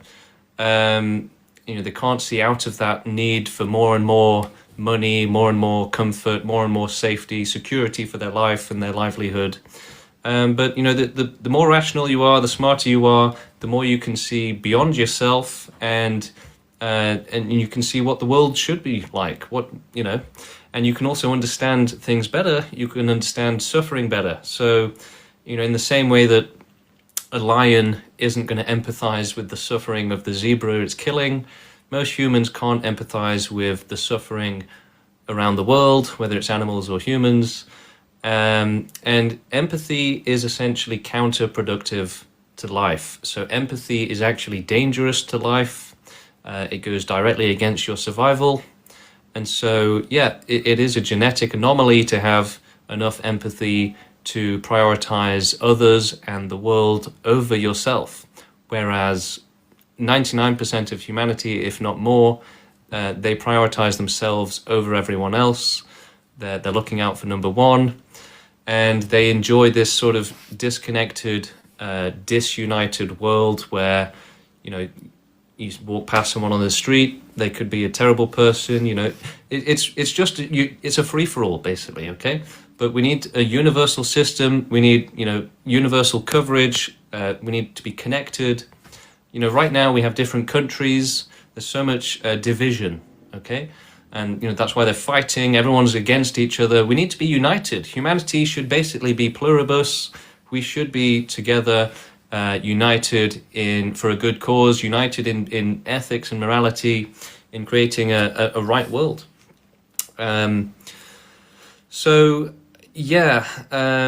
Essentially, people are genetically incapable of understanding how bad suffering is and how unacceptable it is, how terrible it is, because they evolved to not have enough empathy to do that. They evolved to have limited empathy, so that their empathy is mostly for themselves.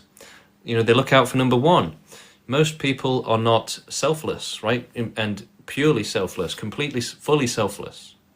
So to be selfless is to, that's bad for evolution, that's bad for survival of the fittest. A selfless person is going to help others. They're going to die for others, right? They're not going to survive and have 20 kids. The selfish ones are going to do that. So that's how evolution works. I've made videos on this, and this is proof enough, right? That the logic is proof enough. If you can't understand the logic, then that's your problem. And we still have to tell the truth and explain it to people, even if most of them won't understand it. So it's absolutely genetic, 100%. Your genetics control your rationality and your empathy. In the same way that, a lion is going to be less intelligent, have less empathy. A Neanderthal, a monkey, is going to have less empathy, less intelligence. Humanity 1.0 is in the same problem. Think of like the story of Earth being like, an increase in intelligence and rationality and empathy, right? Just because we can speak doesn't mean we're smart, right? So people make the mistake of thinking that we're fully evolved when they're not, okay? So I'm afraid to say that you do have inferior genetics, and I'm sorry to tell you that, but it's true. So yeah, the more capacity you have, the more intelligence you have, the more you can understand how terrible suffering is, the more you can empathize with others. And I can tell you right now that if you have enough empathy to fully empathize with others and their extreme suffering, it can hurt you, right? It can actually harm you. It can feel very painful, especially when there's moral obligation. So, looking into the past and reading a story about someone that got tortured to death, pretty awful, pretty terrible, maybe you'll even cry. But when there's real moral obligation, it's happening right now, that the empathy is actually much stronger, more intense, more painful.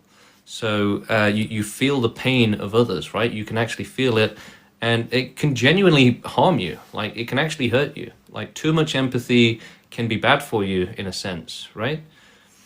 And so we embrace that empathy, we accept it, and the harm it does to us, right? And to our life.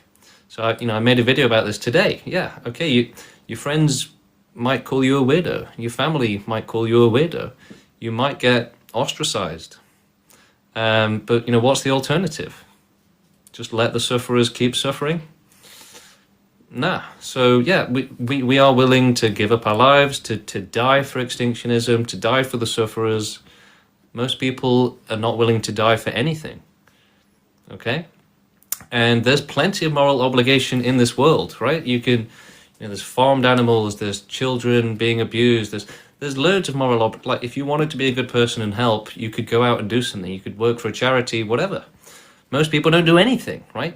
They won't accept any moral obligation, not even a little bit. And it's really about hiding from moral obligation, trying to, come up with excuses to not accept moral obligation and to say, no, I can do whatever I want. I just have to look out for myself. But if everyone does that, then it means that there's no safety net. So a lot of people think that the more selfish you are, the better it is, and if everyone was selfish, then everyone would be fine. But that's the opposite of the truth, right? A baby dying from cancer, being selfish doesn't help them. Okay, not being born helps them. So yeah, the idea that more selfishness is going to help, no, that's going to mean less help for those that need it. It's about only helping yourself and forget everyone else, right? So no, that's going to help the selfish people more, but it's going to help the sufferers even less. So, all right, let's get someone else in. We've got someone in the queue, Incredi Boxer. Let's see if they want to come on. Hello, how you doing? Hello. Hello there. How are you? I'm good. How are you? Not too bad, thank you. So, I'd like to ask, why is the optimal aim here to try and end all suffering? Because it's too extreme and terrible to allow, right? The sufferers don't deserve it. They deserve to be safe from it. And it's the most important thing, right? Safety first. So we currently live in an unfair world where some get lucky and have a nice time, then others get tortured for their entire life. So that's unfair, it's unacceptable, and they don't deserve that. They should be safe from it. Okay, yeah, I agree with that. To an extent where safety I assume, means the protection of human life?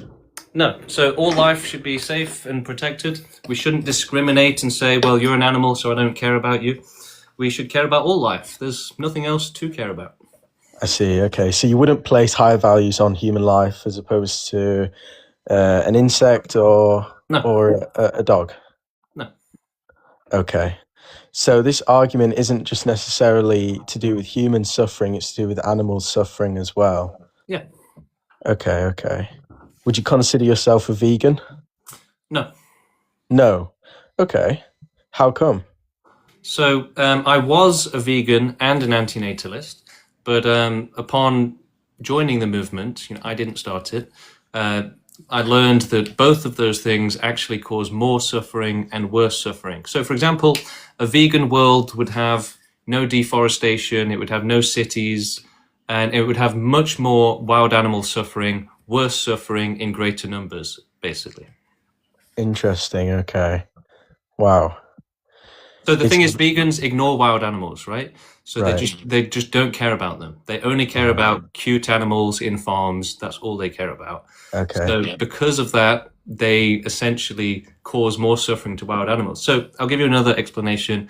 Vegan agriculture takes up like less than a fifth of the land that animal farming takes up. You have to grow a lot of food to feed the animals, and that takes up a lot of space. Then you've got other things as well, like deforestation for furniture and chopsticks and whatever. You've got mining operations, you've got cities being built. All of this stuff denies land for wild animals to suffer on, including animal farming. All of that, the 5 times land used for animal agriculture, it actually prevents and denies all of that land to wild animals who would be suffering worse than farmed animals and in greater numbers. Okay. So does that extend to animals then? Would you say that you believe that we should forcefully cause the extinction of all animals? Yeah. So our plan is to do animal extinction first, try and prevent as much life existing for as much of the universe as possible. So if we can send out AI and robots to prevent life for the universe for billions of years, right? They may be able to prevent life for our galaxy or beyond it. So we should try and do that as well, and prevention for Earth as well. And then once we've done everything that we can, that's when we should be made extinct. I see. Okay. And then the world just continues on, and eventually new organisms come to life, correct? Well, no, not necessarily. So, the most important part is prevention. So we should try and prevent that from happening. So you'd rather it be kind of like a kind of nuclear waste so that no life can flourish after the extinction of everything? I mean, not necessarily nuclear. Nukes can't actually cause extinction, so it would have to be something else. But for example, we might be able to use like a permanent eclipse or something, make the planet freeze. That would probably do it. Wow. Well, I'll be honest, I'm not strong enough of a debater to debate with somebody with such a view. And well, do you think suffering should be stopped or not? I believe that suffering is an ideal. Yeah, to stop suffering is an ideal. Sorry, that sounded a bit wrong. To stop all suffering is absolutely an ideal. However, I believe it's something that we should set to work towards, not necessarily absolutely solve, because if we set to absolutely solve it, then we lead to the extinction of everything, which I personally have an aversion to, being a human and wanting the continuation of the human race. Right, but you're just blindly continuing the species. All it does is cause harm and suffering, really. And it also causes, an increase in utility to the ones that do happen to be on the side but, where they're by not that suffering. same logic, right? It's okay to abuse children as long as you enjoy it, right? Their suffering doesn't matter as long as you're happy, right? So, no amount of happiness justifies extreme suffering. It's the same as the dynamic between a child abuser and the victim. It's exploitation. It's saying, we will directly allow that or cause it so that we can be happy. In that specific situation, I'd say the law comes in and it says that if you want to increase your utility by causing harm to another, then you should also have to suffer as well. So that doesn't actually happen. that doesn't help the victim, right? If a child gets murdered and then the murderer gets arrested, does that help the child? It doesn't help the child, but nothing So it's can not good truly enough. help the child at that point. It almost but it Your does ensure system that there guarantees is. that child suffers and then also tortures the abuser. So it's just pure suffering and misery for everyone. That's not a good system. There is no system where we live, right, where all suffering can be minimized. I agree with you on that. All suffering, no, not minimized, but eradicated. I agree with that.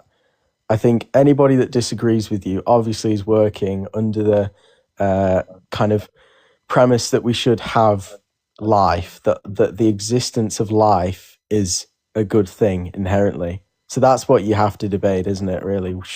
Should we want to continue the human race? Is that something that we should look towards doing? And I believe it is, being a human. However, I can see the rationale in your argument, and it would be very, very difficult to argue against that point. Yeah, I mean, the thing is that there is no ratio of, this much happiness justifies that much suffering. No. And essentially, you just have to have a zero tolerance policy on suffering. So, yeah, I like to think of it this way. Imagine someone gives you a computer and it can create a simulation, like a real simulation. And you're like, oh, this is cool, right? I'm going to simulate a Roman Empire or something, and I'm going to watch it happen, right? Imagine you press you've got a button that says, make them real, right? Make the suffering real. Hopefully you wouldn't push that button. You'd keep it fake. You'd keep it virtual. In the same way, right? Life shouldn't suffer, right? It deserves safety from suffering, the highest standards. It would be an incredibly immoral thing for you to push that button so that you can enjoy the suffering as that Roman Empire starts fighting people in battles and stuff, right? You shouldn't do that to life.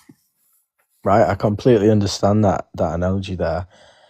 I think a question that I'd ask to try and get a further understanding of your stance would be, why do you believe that suffering is bad? Because it's extreme, it's terrible. It can make it so that your life is so bad that you would be better off not being born, not existing. And so it's bad for the sufferers, and therefore it's bad. So the reason why, one of the reasons you gave why suffering is bad is because it would make your life so terrible to the point where you wouldn't want. It can make your life so terrible to the point where you wouldn't exist, which is almost like would be better off not existing, rather. Better off not existing, sure. Yeah. So so that kind of implies that their entire lifetime will be spent under suffering, and there will be no point where they will experience happiness or joy or love. Incorrect. It doesn't imply that. So you can have you can be fine and then get trapped in it, and that's still bad. Right. Okay. I just think that if we're setting non-existence as a reason why suffering is bad, then non-existence surely can't be the answer, right? No, non-existence isn't the reason that suffering is bad. Suffering is bad because it's unbearable. It's terrible, right? It's painful. It's awful, and it can be so bad that you'd be better off not existing, right? A life of pure pain, extreme pain, can be so intense that you'd definitely be better off not experiencing that. Okay. Do you believe there are any possible ways that we could, in the future, utilize artificial intelligence or other technologies in order to eradicate suffering completely for all living beings? And would you be for that as an ideal instead of the total extinction of every living being? It's a good question, and it comes up a lot. And the answer is yes. If we can eliminate suffering and the chance of suffering, if we can create certainty of safety without extinction, then yeah, we support it. But we would never prioritize it. So if we had a choice between the two, and we knew that the other way was going to take longer, right? If it was going to take 1,000 years of more suffering, then we wouldn't do it, basically. So it would have to be quicker or as fast as, basically. Okay. Interesting. Because causing or allowing suffering for the sake of pleasure is wrong. So no one should have to suffer so that others can have fun. Amazing. Well, thank you very much for your time. I'm going to hop off now. Okay. Bye. Thank you for coming on, and yeah, feel free to come on again in the future, or check out the website. The link's on my profile, and you're also free to join the Discord and join the conversation there. Ask more questions. Okay, let's see who we've got next. But yeah, just to finish that off, that there's no amount of suffering. You have to have a zero tolerance policy on suffering. Otherwise, by default, you have an unlimited acceptance, because there's no way to limit suffering without certainty of safety. So without certainty of safety, the alternative, which is what we've got now, is unlimited danger.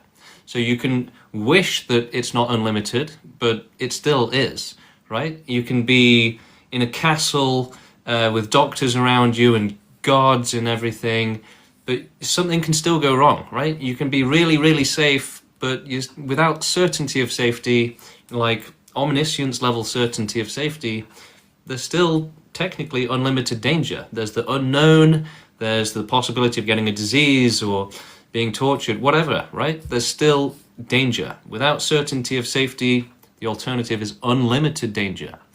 You can't limit it. You can't say, oh, it'll only be a stubbed toe, right? You don't know that. You don't know. You need that certainty of safety, otherwise you can't claim any sort of limit on the suffering. It's unlimited. Unlimited danger, unlimited risk. Okay, let's get some more people on. But yeah, think about it, guys, right? Can you ever truly be safe from unlimited danger? Can you ever really be in a situation without, magic or something? So what would it look like if we have certainty of safety and still live? It would basically be heaven. It would require, omniscience, tier magic or technology. So that's super, as advanced as it gets, basically, right? So without that, without omniscience, without certainty of safety, can you ever truly be safe? Can you ever truly be in acceptable levels of safety? Can you ever truly be safe from unlimited danger and unlimited suffering? Can you ever be safe from being trapped in the life of hell? Can you guarantee that that won't happen? Hello, how you doing? Hello, dear. How are you? I'm good. How are you? I'm fine. I'm fine. Hope you are well and have a good day. Okay. Yeah. Do you have Thank any? you. Thank you for guesting me. I'm from Gaza.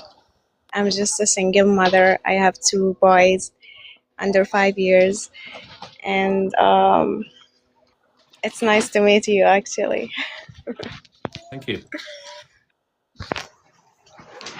Do you have any questions for us? not no, but I just want I like to speak about my situation here in Gaza. Yeah. It must be So, terrible. yeah, I lost my husband at the genocide since 1 year ago, and I lost my job as English teacher. I like to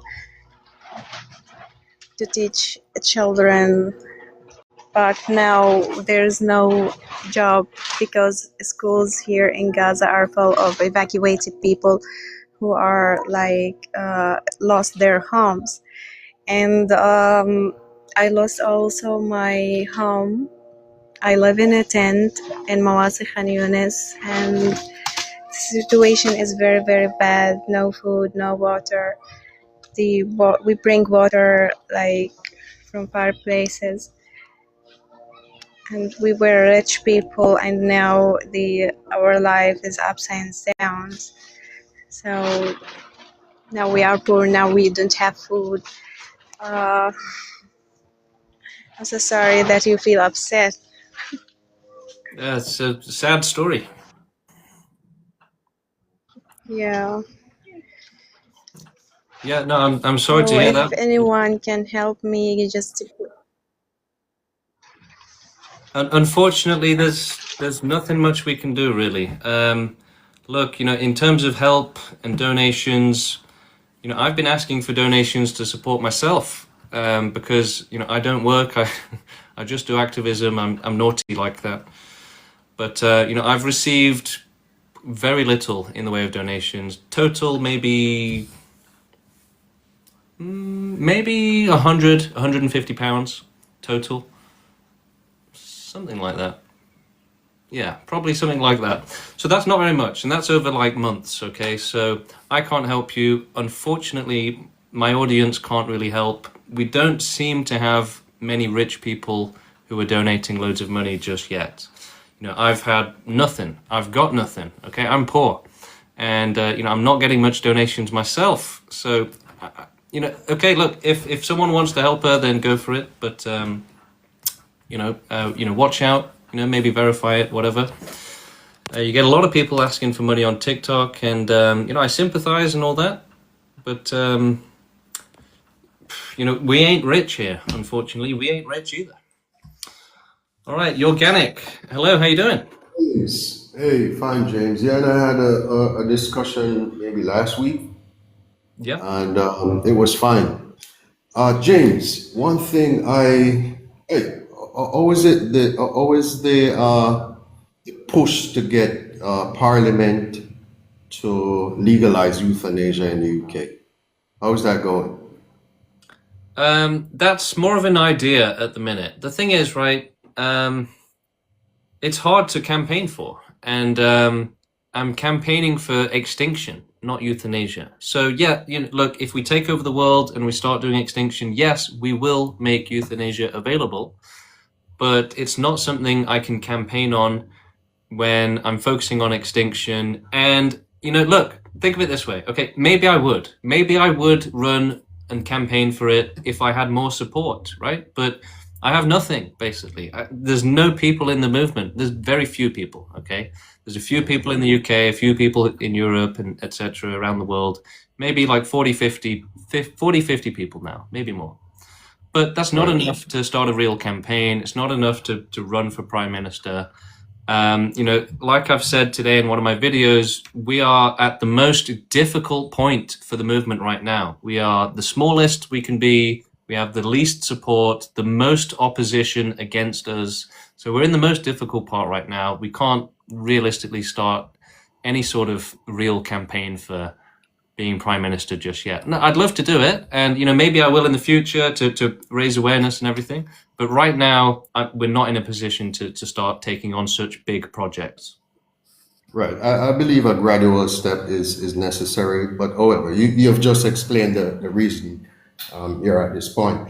One more thing, right? I've realized that you said elimination of animals should be first. Am I correct? Yeah. All right. Are you aware that plants suffer? No. No, you have never got to that point. Oh, But yes, they do. We should make plants extinct as well, though. Yeah. Yeah, right. Because there are times when insects attack plants and they release a chemical, right, to warn the other plants that there is a threat in the area. So I just want to, because I had a problem with what you was proposing in regards to suffering, because I thought about it thoroughly, and I'm saying to myself, yes, human beings have gotten to a point where it appears as if we are fascinated by suffering, and it has become normalized, right? So I was thinking that if we could reduce suffering, yes, but it doesn't appear that way, because if plants suffer, animals suffer, well, and we are suffering. I don't know if there's any, proof that plants suffer. Maybe they do. Who knows? But check plant neurobiology. Plant neurobiology. It explains it all. Okay. But yeah, look, we want to make plants go extinct anyway, as fast as possible as well. So it's already covered. Right. Hey, And James. yeah, look, plants could evolve to become animals or something, you know, over billions of years, you know, plants can probably, yeah, become animals again. So yeah, we need to make plants go extinct as well. Right. All right. It's a pleasure, James. Keep pushing. Thank you, Jorgen. I will. Push, push, push, grow the movement. All right, let's get Cora on. Cora, you've got 15 seconds. No, I'm joking. But we do have guests in the queue. Cora, how you doing? No, I wasn't prepared for this. Oh, I thought you were in the queue. I was in the queue, but by mistake. By mistake. Oh, well, it's You said- lovely to hear your voice anyway. Oh, that's nice of you, James. I want new faces to come on, so I don't really have anything to debate with you. No worries, Cora. But in terms of new people, that's what it's all about, getting new people to join the movement. And just today, we had a new serious activist, as we call them. That's kind of what we say when someone comes in. It's like, ooh, this person seems serious. So we say in the group, new activist just joined, everyone, check it out. Someone from Ukraine, actually, joined today. They've already made an account on TikTok, and they said that they're going to start making Extinction activist videos in Ukrainian. So actually, you know, we've got lots of people joining and making videos. Yeah, we should probably, what we really need to do is make a list of all of the TikTok accounts, Instagram accounts, Facebook, just a massive list of all of them. Now, you know, what we try to do as activists is follow everyone else that's doing activism. So like on my For You page, on my friend's page on TikTok, if I scroll down and look at the videos, it's it's only Extinction videos, right? From dozens of people. So I'm seeing it all the time. And yeah, we should make it easier for everyone else to start following all of the different activists doing activism so that you can start seeing it, right? Instead of just seeing me, you can see everyone else as well. So yeah, we should set up a list, you know, here's the 50 TikTok accounts we've got. Here's the 20 Instagram accounts we've got. Go and follow every single last one. Check out their videos. Yeah, we'll get on that. We should. In fact, I said just a week ago in the group or 2 weeks ago that we need to do this. We need to get on that. So yeah, we should make it so that it's easier for everyone to follow all of our accounts so you can see everything that's going on. And we also have some group chats on TikTok. So I think there's 2 or 3 group chats at the minute. The only problem is that it seems like there's a limit. You can only have 32 people in the group. So that's a bit annoying. But, okay. Daniel, I'm not afraid of you. You were just speaking gibberish. Like, you were done. Next person. Oh. Hello. Hi, can you hear me? Yes, how are you? Okay, so first off, I think that your intention is very compassionate and is coming from a good place. But I personally recently began to believe in rebirth, reincarnation, and I wanted to ask what your take on this is. Well, we don't believe there's any proof or evidence of reincarnation, but even if it does exist, then extinction is still the right thing so that it prevents any life for you to reincarnate into. Yes, I completely agree. Like, if I had one wish, then I would wish for nothing to exist. But yeah, I just tend to believe in rebirth and in like Buddhist astrology. And I was wondering if you can do more research on this to like disprove it, because I of course hope that consciousness ends at death, because actually the Buddhist framework of samsara is a lot more scary, because now your suffering doesn't automatically end at death, but you need to attain enlightenment, right?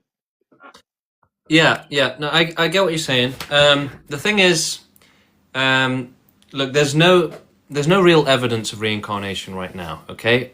But the thing is, yeah, we should absolutely research how consciousness works, how the brain works better, right? We need to, for our moral obligation towards the sufferers, prevention of suffering, etc., we need to understand life better. We need to understand how the brain works better, how consciousness works, all of that stuff. Now, it's going to be from an atheistic point of view, but yeah, you know, this research and science, eventually it might be able to prove that reincarnation definitely doesn't exist, right? I would say that, you know, there's probably proof out there already if you look for it. But yeah, you know, we should... All bases are covered, right? You know, if we find evidence of reincarnation, then we'll factor that in and try and account for it. Okay, Daniel wants to come back on, but he was just too irrational to have a proper conversation, I think. So we'll probably skip Daniel. But the queue is now empty, so yeah, let's try and get some more people joining. If you've got questions, curiosities, you know, if you've got a burning desire to know something, if you've always been wondering about something like, oh, but what about this, what about that though, then join up now. Let's get you on the stage. Let's have that chat. If you've got questions about activism, about how the movement works, about the hierarchy, the strategy, leadership, or video making, if you want ideas for videos, you want to discuss how to take activism forward, whatever it is, let's have you on. Daniel's got a brand new question, but let's ignore it. Do you have a girlfriend or a wife? I've got a girlfriend, yep. And antinatalism is far more practical and moral. No, antinatalism is the most immoral thing you can do. It's literally doing nothing and then saying that you're a hero, right? What does an antinatalist actually do? Nothing.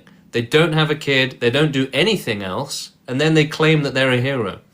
That doesn't help animals, it doesn't help any other humans, right? It's literally lazy, it's selfish, it's discriminatory against animals, and you can say it's far more practical and moral. Well, yeah, it's far more practical to just not have a kid.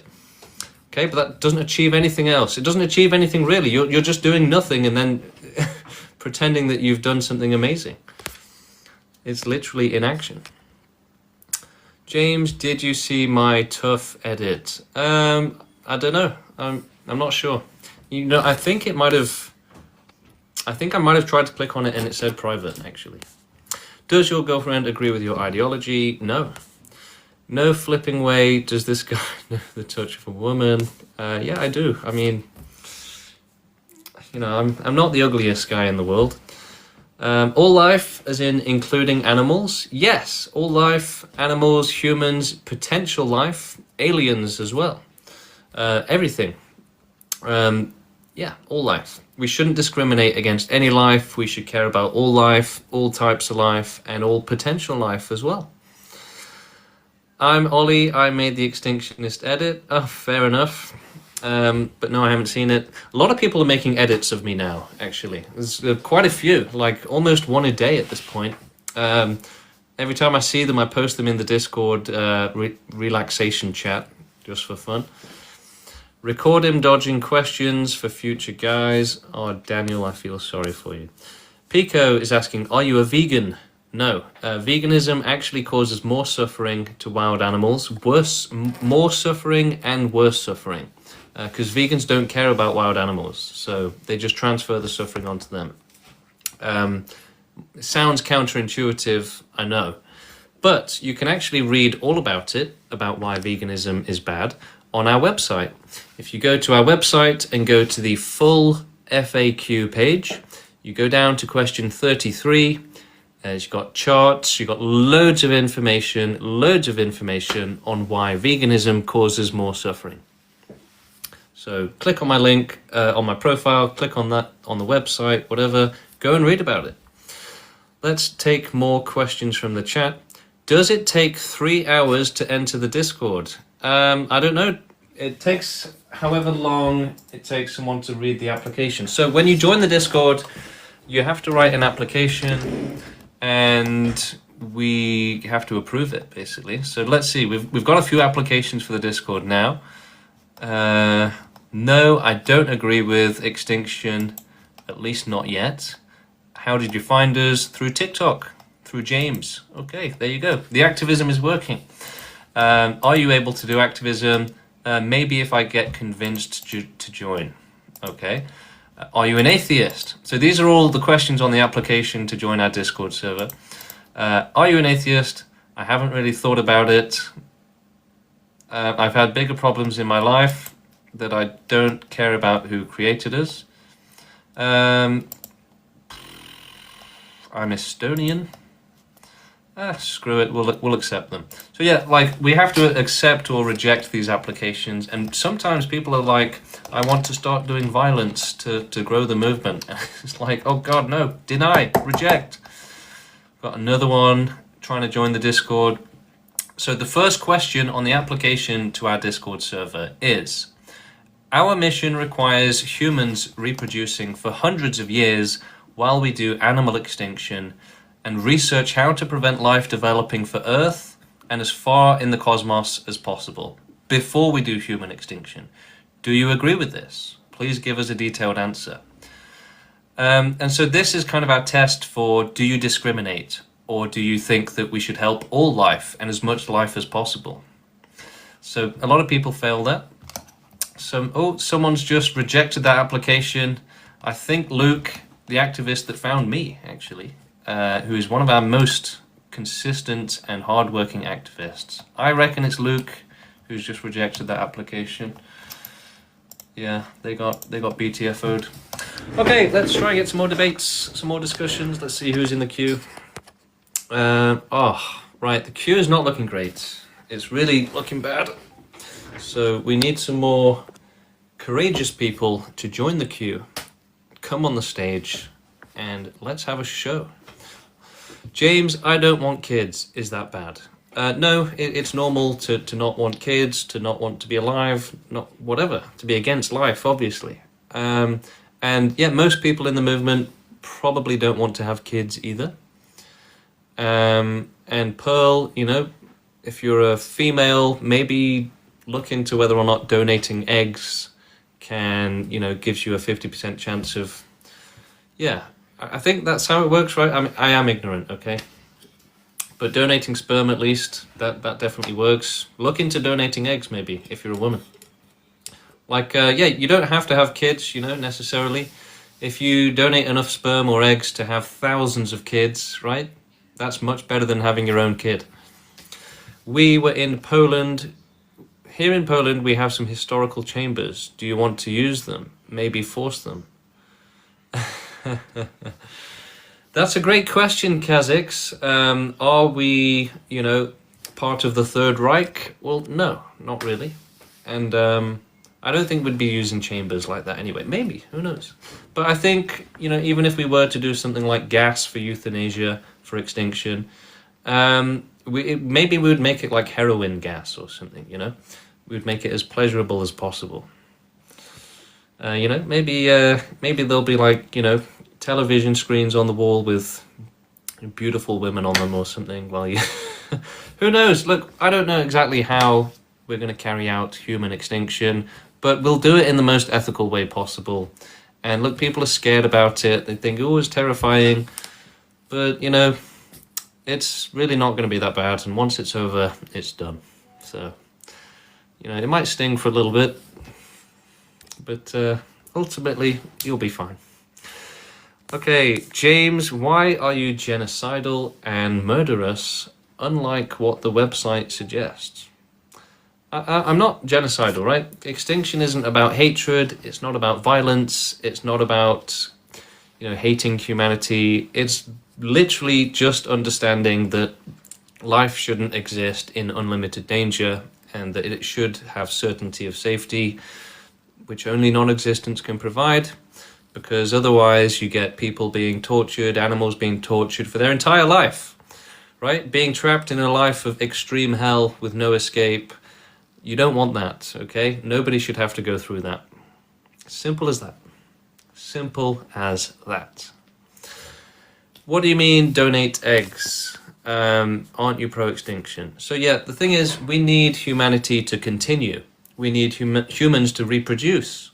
Because if we don't do that, if we don't keep reproducing temporarily, then we'll go extinct and animals will keep suffering for billions of years. So we need to continue until we've done animal extinction, right? Look, humanity continuing for a few hundred years or thousands of years, however long it takes, is nothing compared to billions of years of animal suffering that we should prevent. Okay? So antinatalism does nothing, doesn't help animals, doesn't cause human extinction either. You have to use active solutions, not passive solutions. Should we start with they have the highest birth rate? No, I don't think so. So Kha'Zix has revealed himself in the chat, everyone. He is obviously a racist, and we will not be having it. You know what? Screw it. Let's ban Kha'Zix from the chat. He's done. He'll never be able to watch my streams ever again. And he shouldn't be able to. He's literally being racist in the chat right now. So he's done. He's finished. He's out of here. Or at least I think he is. Hang on. Let me. Okay, yeah, that's it. He's done. He's finished. What about insects? How do we make sure we get all of them? Well, there's lots of ways to do it. Look, if we could use gas, we could use euthanasia, maybe bombs. Who knows, right? We need to research the best ways to do it. But there's lots of ways to do it, right? There's loads of different ways to cause extinction for all of the different species. Lots of different ways. There's not just one way, okay? It's just about finding the best way, the most efficient way, the most ethical way, etc. So we need to do that research, right? And look, there aren't any extinction laboratories full of scientists right now working on this problem, okay? Because it's a small movement, okay? We need to make that happen so that we can answer those questions properly, okay? If you really think that I can give you a detailed, perfect scientific answer on something as complex as exactly how are you going to do extinction, no, that's ridiculous. That's like trying to cure cancer and saying, well, how are you going to cure it? It's like, well, we've got to try, right? You can't, you're getting it the wrong way around. You have to try and then find the answer. You don't give the answer first. That's just silly. All right, let's bring Daniel back on because he's the only person that wants to speak to me. Daniel. Hello again.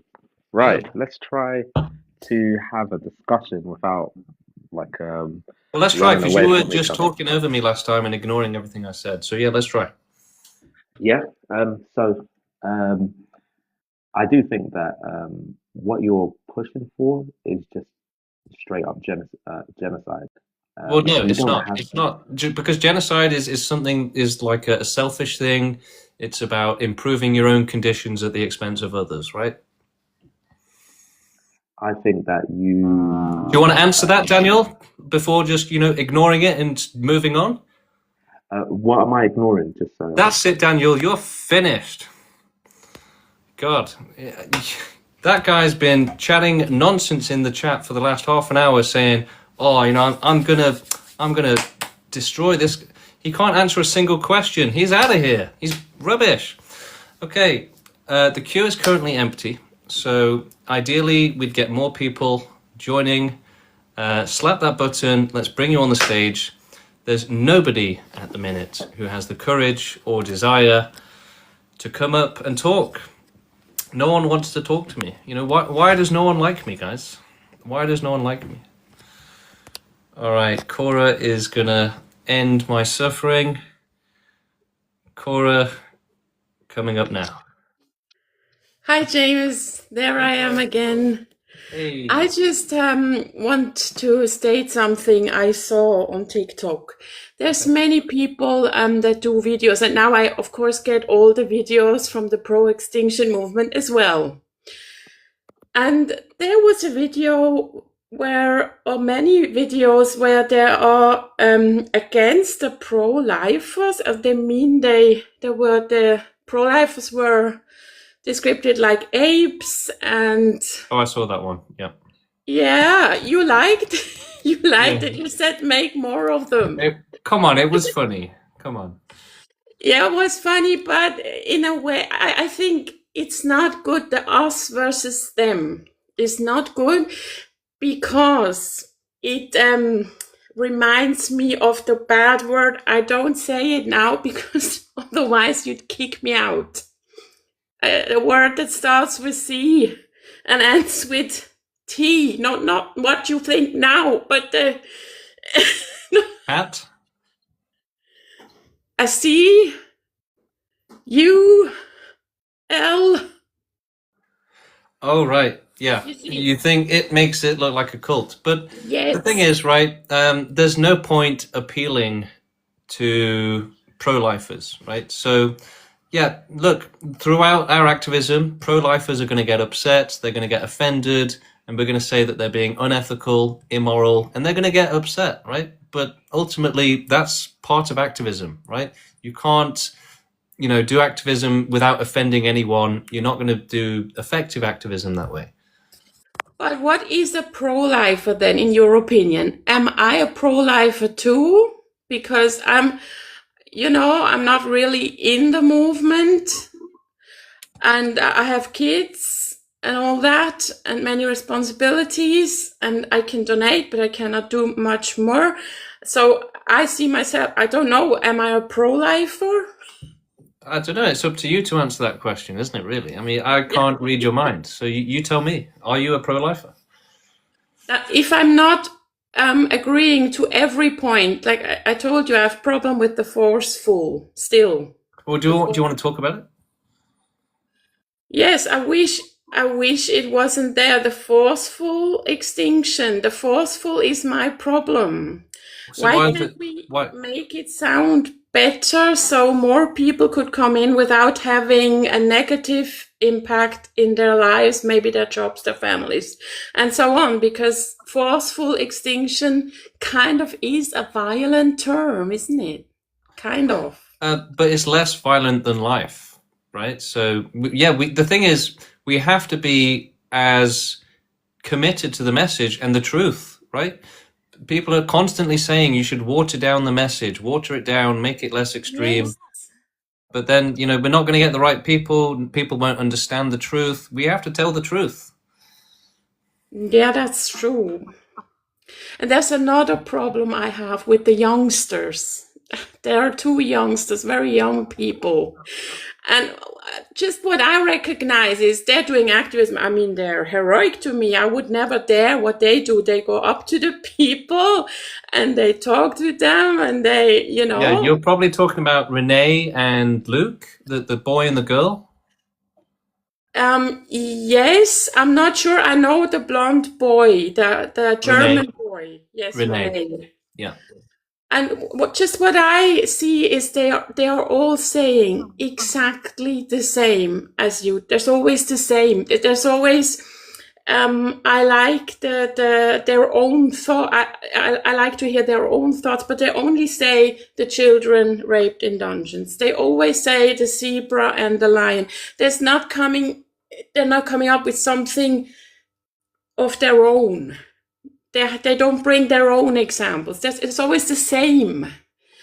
And that's also where I'm worried about the indoctrination, maybe, of too young people who are too young to know what they're getting themselves But into. look, it's not about indoctrinating them. It's just about making the information available. So people are going to come and find it. That's their choice, right? We're not forcing them to do it. Yes, but I mean, this Luke boy is 16. He's got his whole life ahead of him. Luke is 18, and they're non-binary.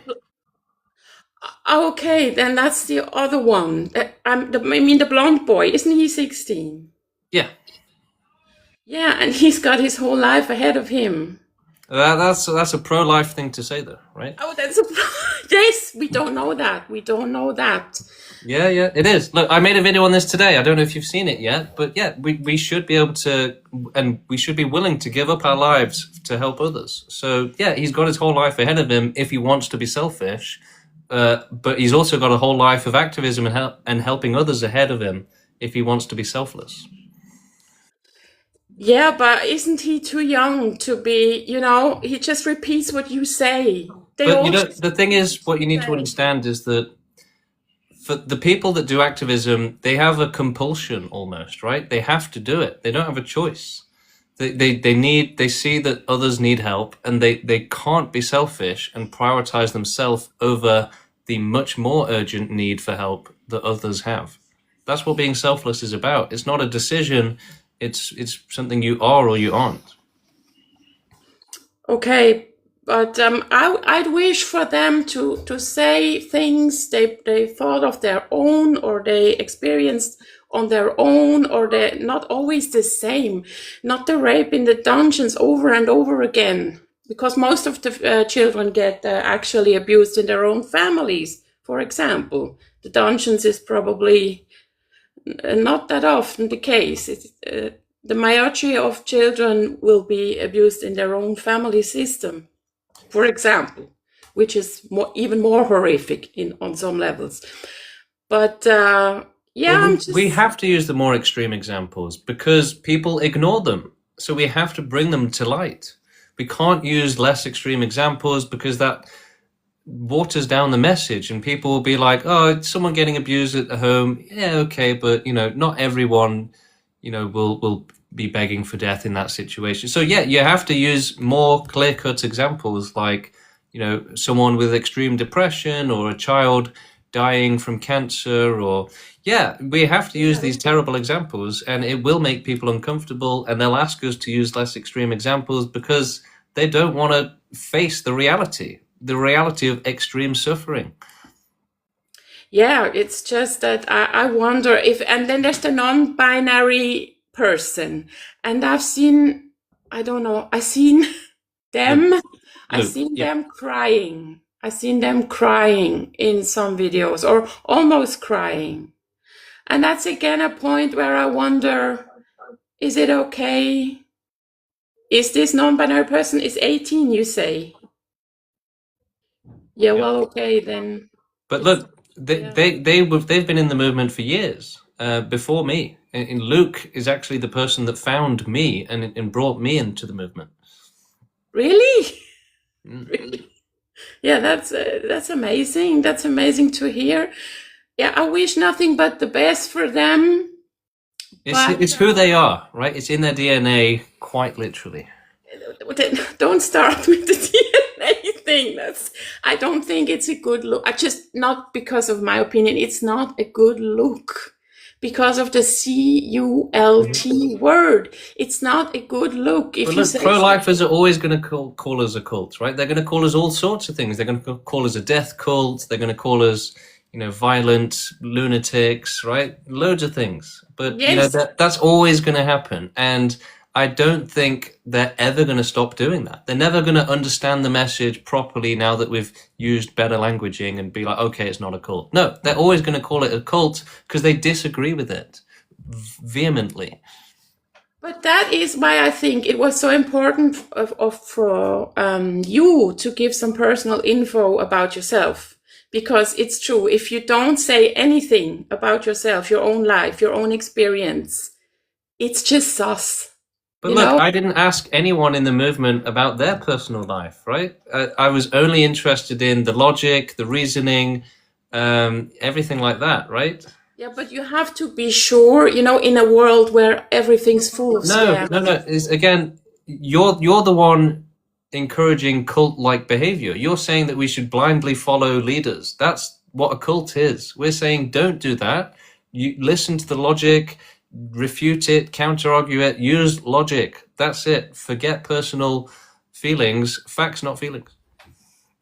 Yes, but you didn't have to say something about your health. I think maybe everyone's health is private, but we just need to know something about you as a person to trust, Well, I did put out a video, right? Yes, you did put out many things, and you said in this live, you did follow the question. You did say things about your life, and I appreciate that appreciate that very much, because otherwise, if you don't do that, it's for a person like me, it's not possible to trust, you know. You cannot just say I'm full of empathy, but there's no proof of that, you know. Well, am I making money right now? No. A little bit, hopefully. A little bit from the Not brain. really, right? Look, I could be working right now. I could be buying a car. I could be, doing loads of stuff, selfish stuff, right? But I'm doing the opposite of that. In fact, being selfless is about understanding that, the world and others need your attention more than you need it yourself. So it's about giving yourself up, sacrificing yourself. Look, I'm 32. I'm not, just some teenager on TikTok that's got no responsibilities. My life is taking lots of damage from my activism and my commitment. And what else would that be other than empathy? That is true.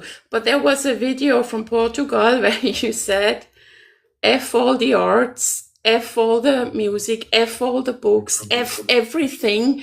And that kind of, like I said, gave me the heebie-jeebies. Where I thought, oh my God, he's aggressive right now.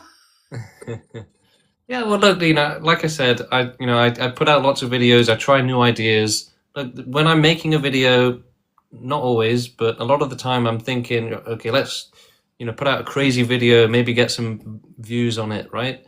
And the thing is that for me and for many activists, you don't have to put out the clearest message every time, because we know that as long as the message is good enough, then if the right person hears it, they're going to join. So yeah, we can say crazy things every now and then, and yeah, people are going to say, wow, what a lunatic. But we don't care about their opinion. We only care about finding people that are going to help the sufferers. Yeah, but you also get more attention, of course. You get more attention if because of the shock value, because of some call it rage bait. I don't say you do rage bait, but of look, course it is. Look, it's bait. I don't care, right? it's bait, exactly. It's bait. Well, why not, though, right? Yes, if it gets views, gets activists into the movement, then that's all that matters. Yes, I'm absolutely with you there. I think you got a special talent for TikTok, anyways. With or without the movement, I always say that. With or without the movement, and you will be the leader somehow, because you are the person. It seems to me, without you, this whole thing would not be known. Maybe it would be a bit smaller, yeah. Because of you're very well spoken. You can express yourself very well, and all that, So you are an important figure. And I thank you for answering some private questions today. That was important to me to trust, because then you took the mic in the next videos and you made the dog eyes, and you went all soft and all. I know you do these kinds of things, And it's like intermittent reinforcement. It works, It causes kind of a trauma bond there. I see what you mean. Yeah, that's fair enough. Look, a lot of the time I make a video without even thinking about it, right? And sometimes it ends up sounding a bit crazy, okay? But yeah, I'm just trying to try different things, okay? So yeah, sometimes the video will be a bit crazy. That's part of the creative process. Sometimes you have to make mistakes. Sometimes you have to make terrible videos to figure out how to do better. Absolutely. So I think you're doing good, and I'm glad for you taking me on, and I wish you all the best for this life. I hope I could revive it a little bit again. Let's see. Thank you, Cora. Yeah, I've invited our next guest on, but there may have been a ghost in the queue. So once again, looking for more people to join. The queue is empty right now. So until someone joins, we're going to have to go to the chat. So let's see. This guy acts like he's intelligent, and we're not. Yet he believes that donating sperm is a strategy. Well, yeah, that's consistent with what you just said. Smarter people should have kids, right? There's a myth in this world that Becky down the street has just the same chance of having a genius child as me. Or a smart person, okay? But look, the way genetics work is that you are similar to your parents, okay? You take a lot from your parents. You can inherit, diseases, genetic problems from your parents. Well, my dad had a heart problem, so I've got it too, right? Or, you've got your father's nose, right? Look, reproduction, it's about... It's in the word, right? Reproduction. You've remade the same thing, but slightly different. So yes, intelligence is directly tied to your DNA. Where else is it going to come from? Okay? Where else is your intelligence going to come from? People have this extremely false myth that that everyone has the exact same intelligence. Why would they, right? Why would you assume that? And no, they don't, right? A Neanderthal has less intelligence, and in the same way, yeah, some humans have more intelligence than others, and it's absolutely a genetic thing. Pearl is saying, tell David to shut up. Okay, well, yeah, be quiet. If someone needs to be blocked or banned from the stream, I can do that as well, and they'll never even be able to watch my videos ever again or the stream. We've still got no one in the queue, so continuing with comments and the chat. What else have we got? So antinatalism is bad for extinction. People really struggle to understand this. Look, if you don't have a kid, that achieves nothing, right? It's literally inaction and then pretending you're a hero. It doesn't help animals. They'll continue suffering for billions of years. And not having a kid isn't going to make humanity go extinct either. There's going to be plenty of humans that are really happy to have kids and to take your child's place and to laugh at how naive you were to just give up your place for their child. Oh, look, he didn't have one, so I'm going to have an extra one. Haha. Yeah, I mean, look, the idea that humanity is going to go extinct voluntarily is just a joke, right? It's insane. Like, if you think that's possible, then you don't understand how evolution and survival of the fittest works. The ones that don't want to keep reproducing will go extinct, and the ones that do will become even more powerful, right? More that their desire to reproduce will become reinforced, even stronger in the genetics, okay? So, yeah, Becky is going to have 100 kids now, and because of that, yeah, it's going to get reinforced into that. There's going to be 100 new Beckys. All right, David is saying, if all that would be debating, blah, blah, blah. Look, this David guy, whoever he is in the chat, if he wants to come and debate, then let him join. But seems like he's causing quite a stir in the comments, whatever he's saying. I haven't really been keeping up with it. So, still hoping for people to join, and let's bring them up on the stage. Let's have a live chat. Oh, have we got someone? Okay, looks like someone's coming up. Let's try and get them on. Welcome to the Extinction Zone. Hello. Hi. How's it going? I've been trying to join your Discord server, but you guys denied my application. Okay. But I also wanted to say, when you say that you want to end all suffering, like in the methods that you said, you wanted euthanasia, right? Yeah. But personally, what's wrong with doing it in a more traditional way, like suicide, like S-side? Well, it's not nice to do that, right? So people shouldn't have to go through that. They won't be able to bring themselves to do it. It will be very terrible for them to think about it, to be scared of it, and then to try and do it. And it's not a nice thing to ask people to do. Most people will struggle to do it. They won't do it. So yeah, you have to do it for them. But wouldn't the same results be just the same thing? Like, you'll still die at any time anyway. So even if you did euthanasia, I feel like doing it in a more Well, no, traditional way, no, you'll still the get result won't be the same because they'll suffer, right? But oh yeah, I see your point now. So you want euthanasia because there's no suffering. It's not just about the existing suffering. Life is in unlimited danger, infinite danger of suffering, right? And people are blind to this. That's why they No, can't make the right decision. I totally see your perspective, because I know that how about you? Like, I know you're probably doing considering euthanasia, right? Say again, sorry? Like, you're considering euthanasia too, right? But for myself, no. Yeah.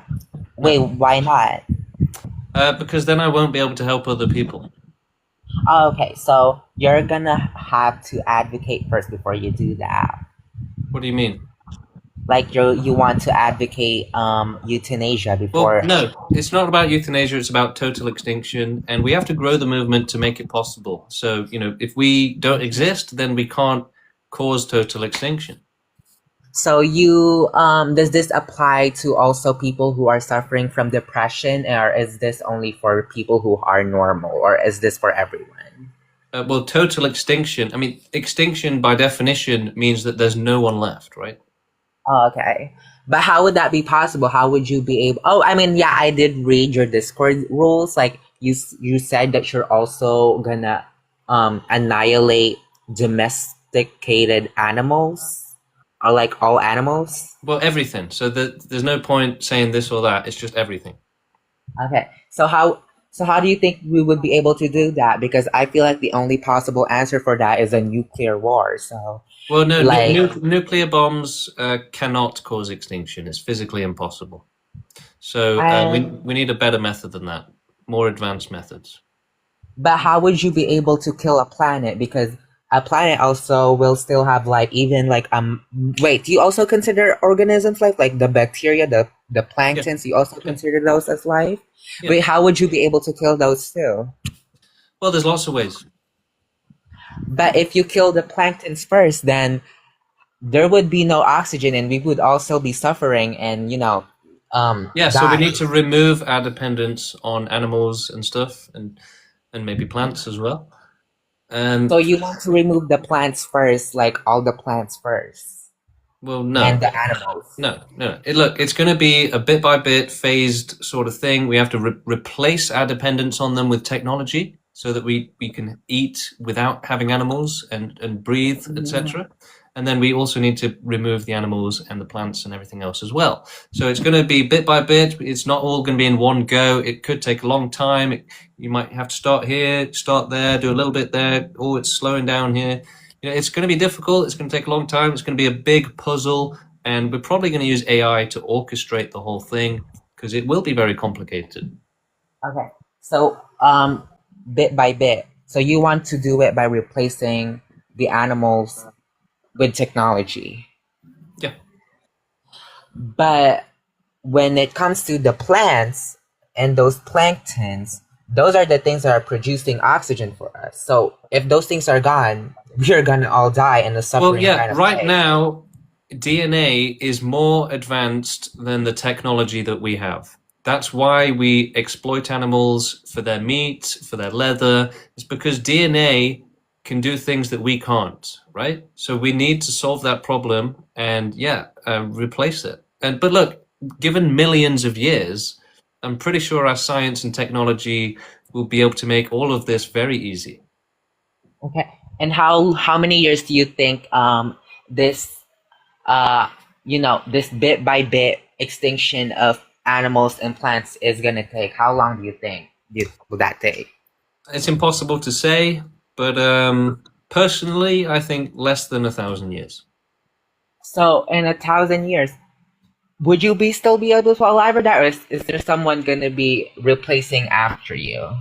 Well, yeah, we're growing the movement, getting new activists on board all the time, right? So, like the vegan movement will probably still have people 100 years from now. New people, right? So yeah, I see your point. You also want to replace animals and plants as technology. Like, do you want to turn them into technology? Yeah, we should stop exploiting and relying on animals, right? So we should find a way to do it without them. Yeah, I feel like this would be only possible in very advanced countries like in Europe or in North America, but those in like, such as in places that are third Well, world countries like in think Africa. how advanced America was 100 years ago, right? It was like extremely backwards compared to today. So you're limiting your thinking to today. You're being short-sighted. Look, imagine 10 million years from now. Okay, things will be very different. But look, even 100 years from now, 1,000 years from now, the technology and science 100 years from now will probably be so advanced compared to today that it will be very obvious that extinction is possible. Okay. So this is obviously gonna be a very long run for all of you or for all of us. It's gonna take a long while. Like I don't even like. That's my point. I just think that this kind of movement is definitely um crazy long. Like I'm gonna be honest with you. It's gonna take a long time Yeah, because yeah. if you Look, really I want made a to. post about this the other day. People are like, "Oh, help animals and help all life." That sounds like effort. But yeah, what else have you got to care about? We should put effort into this. Yeah, because the effort really is gonna be the point of that. Because if you're gonna want to annihilate an entire planet in a slow way when there's an even easier way, like why not just pump pollution or all of these nuclear bombs so that it'd be faster, Because that's not good enough, right? It's not thorough enough. Like the last asteroid had the power of over 1 billion nukes, and it still didn't cause extinction. So we need better. We need to do better than that. You're rushing it, right? You're using half baked methods here. No, we forget rushing. Forget being impatient. Forget saying it's too much effort. We should put maximum effort into this. Do it as thorough as possible. So yeah, that's all I really wanted to say. Like now I see that I really did look at it at a very short present perspective, and I see your point on how long it's gonna take. So yeah, but yeah, I totally agree with you. I think it's gonna take long, and I also do agree that all suffering should be stopped. And yeah, it was really fun talking, but I also really want that application accepted. No shade, like Okay, let's yeah. have a look. So let's see. What was your which one was it? Was it the one where you said you're not sure yet, but if you get convinced, maybe you'll join? Yeah, my name was Lux. Did you see that? Lux. Like League of Legends? Like League of Legends? How'd you spell it? No, like from the Virgin Suicides. I will put it on comments. Lux. Yeah, that's like the character from League of Legends. Let's see. When did you apply? I applied somewhere like in May, at the end of May. Oh. Right. Well, okay. Fair enough. That's quite far back then. Let's see. But why did you guys deny my application though? Because I did say I don't know what I said wrong there. I feel like I did everything correctly. Like I said correctly things in there. Okay. I don't know. I'd have to have a look, I guess. But I'm searching looks and nothing's coming up. You should try because that's my display name. Wait. Try Yesness. So, Y-E-S. How do you spell that? Yeah. And if you see like a profile picture that looks like a tired girl who looks like she's depressed, that's me. Right. Just send me a message on TikTok, and I'll try and find it later after the stream. Okay. Okay, thank you. I will be going now. Please accept my application. Bye. Send me that message on TikTok, and I'll look into it for you. Same with everyone, right? If you've been banned, or you want to appeal, or this or that, or if you just got a question, send me a message on TikTok. I'll have a look.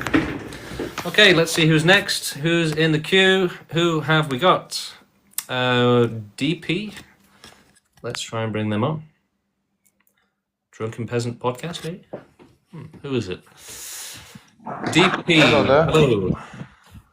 My name is Dimi. Nice to meet you. Nice to meet you. I'm just been listening for a while, and I'm curious. I think it will be easier if you find a way to just move on the Mars. There is already everything dead. You don't have nothing. So where is the point to destroy a whole planet for that, when we have already one destroyed? Well, what about Earth? Well, we can leave the Earth to be as it is without human, and I guess it will be better. Well, I don't see what Mars has to do with it. You know, we need animal extinction on Earth. We need prevention of life. Why to be extinction? We need human extinction, actually, not animal, because we are the interruption on this planet. Well, no, animals suffer as well, so they don't deserve that. We should help them. Yeah, animals suffers because of us. So why we have to kill animals, not the people? So What now? you think it's impossible for an animal to suffer without human intervention? They never suffer before that. Wow. What planet are you on Mars right now? Because you're not living on this planet. Are you sure? Yeah. Did you get out of your city and your apartment soon to see the nature and the animals, how they live? Yes. Yeah. They die. They suffer terribly. What are you smoking? How they die? From what? From old age or from what? Okay. Wow. This guy's clearly living on another planet where animal suffering just never existed. Yeah. Oh, have I ever walked into nature and yeah, it's full of animal suffering everywhere. What the heck are you talking about? This guy is suggesting that if you go and walk in nature, you'll never see a lion eat a zebra. Just never happened. It's a myth. It's like the moon landing. Myth. Wow. That's a perfect example, right, of how crazy our society is, how crazy humanity is. I was thinking about this yesterday, and I've said it a few times before, right? Humanity 1.0 has an extreme brain disability, extreme mental disabilities, right? Now, most people think it's not that bad, or that everyone has the same intelligence and stuff like that. But no, actually, Humanity 1.0, it is a very, very, very extreme mental disability, right? It's not just a little bit, or, he's got crazy opinion. No, it's an extraordinarily extreme and advanced system of suppression of intelligence. It's on purpose, right? Evolution worked out to essentially suppress intelligence in incredibly advanced ways. And so, yeah, people on the 1.0, they're completely insane. And part of that is part of that is living in a fantasy. So this mental disability makes people live in a bubble where they think everything's fine. They're incapable of thinking about suffering properly. They're incapable of thinking about many things properly. And that's a disability. It really is. What I'm trying to say is that this disability is far more extreme than most people in the chat realize right now. It's way, way, way, way more extreme. It's really bad, right? So it's almost like, as extinctionists, we're in I Am Legend. We're in a planet full of zombies or something. We're like, oh my god, how have I found myself in a planet full of completely insane people? It's like waking up in a nightmare or something. All of humanity is completely insane, completely mentally disabled, completely dangerous and crazy. And yeah, we are living in a nightmare world where everyone has an extreme disability, which makes them cause and allow suffering. It makes them monsters. So as extinctionists, we're like, oh my God, get me out of here. This is a nightmare that we're living in. All of these people around us are monsters, and they're criminally insane. Every single last human on the 1.0, they are criminally insane. They will allow suffering, allow the worst suffering. They'll defend it. They'll support it. It's horrifying. We are living in a nightmare. Okay, but we need to change that and create the world that we want, which is a world with no life. Hello, Ren. How are you? Hi. Can you hear me? Yes. How are you doing? Good. How are you? Good, thank you. So I'm not sure. So I've never heard of this before. Okay. So my first, just to make sure, you're being totally serious. Yeah. Okay, just as like a litmus test, what shape do you think the Earth is? Like the planet is? Can you ask that again? What shape do you think the Earth is? Well, it's flat. No, I'm joking. It's a globe. It's not flat. The Earth is not flat. Okay. Okay, but what shape is it? It's a globe. It's a sphere. Okay. So I'm trying to so obviously when I first see this, my instinct is this is insane, right? But I'm curious, like I want to understand more. When I see forcefully, I'm like, my first thought is, so my thought is people can choose what they want for their lives, right? If you don't want to be here, fine. But forcefully is where I'm really curious to get to understand more about, because why? So however you feel is great for you, but what makes it so that like you're able to justify the force part? Like and I assume by force you mean if some people don't want to or beings don't want you, you should still make them. Like, you can't make extinction optional, otherwise you won't achieve extinction. And the thing is that, yeah, being alive is the problem because you're in unlimited danger, and that is a bad thing. And most people don't realize that because they evolved to be blind to it, so that they would keep reproducing. That's how reproduction, survival of the fittest works. The ones that are more aware of the world and how dangerous it is are less likely to have children, whereas Becky down the street is having 10 kids. She doesn't care what happens to them. Oh my God. Okay, wait, what was the first thing you said just now? You can't. Yeah, I was saying that basically what life deserves and needs is certainty of safety. And without that, which only non-existence can provide, certainty of safety and not from suffering, without that you have unlimited danger. And most people are blind to this fact, right? They don't like to think about it, they can't think about it, and they avoid thinking about it. It makes them short-sighted, it makes them irresponsible, and it leads to them allowing suffering, causing suffering, having kids that grow up to have extreme depression or disabilities, as if it's somehow fine for life to exist like that. So life should never exist without certainty of safety, because by default you have unlimited danger. There's no cap or limit on how much suffering someone can face, right? And for the worst off, it's just so shockingly, nightmarishly extreme that it can't be allowed. It has to be banished. It has to be abolished and prevented. I think so, but the top reason and most important reason for all this is to stop suffering. Yeah. It's to provide safety. It's to provide safety from being born into a life that you never asked for and to then be tortured for your entire life. And everyone should be safe from that.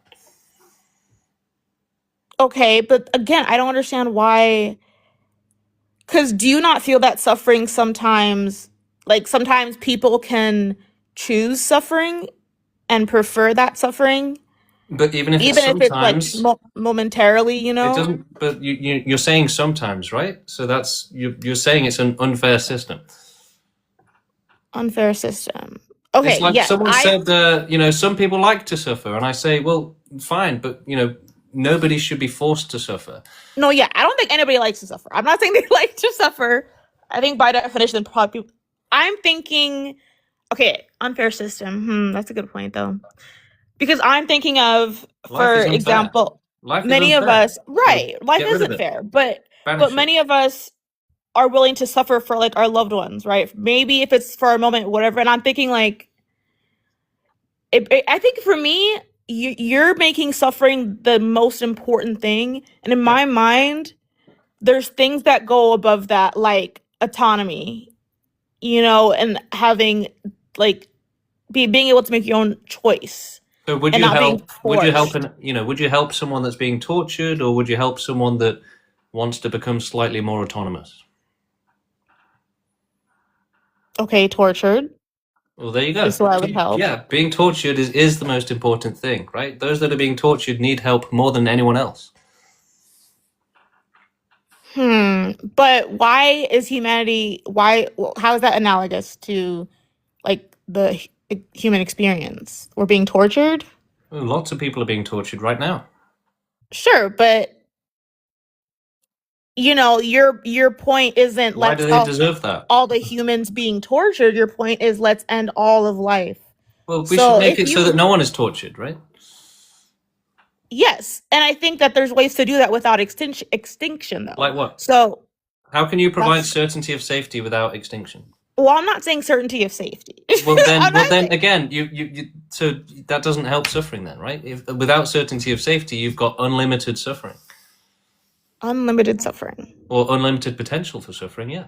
Okay, unlimited potential for suffering. I totally agree with that. Okay, but why is okay? I think I have to go back to. I don't get why that's more important than people being able to Look, choose. suffering is too extreme and terrible to allow, right? To say, nah, forget it. As long as someone's happy, it doesn't matter if someone's getting tortured. No, that's not okay.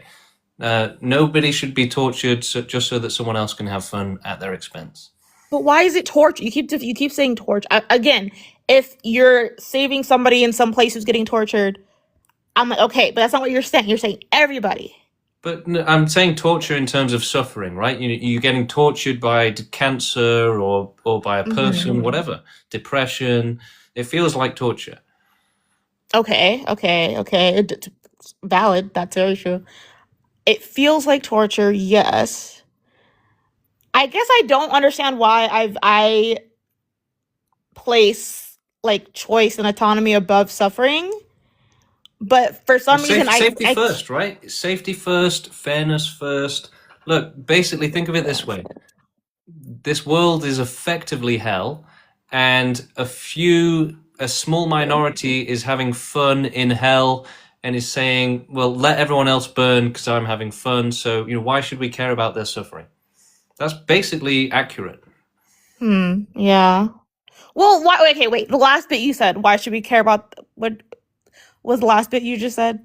Yeah, the people in this world that are having fun are saying, well, yeah, I'm having fun, so let them suffer, right? Why should we care about them? Okay, yes, I agree with that, but connect that to your larger point of now everybody should be gone. It's you either have an unfair system where some are having fun at the expense of others, or you have nothing.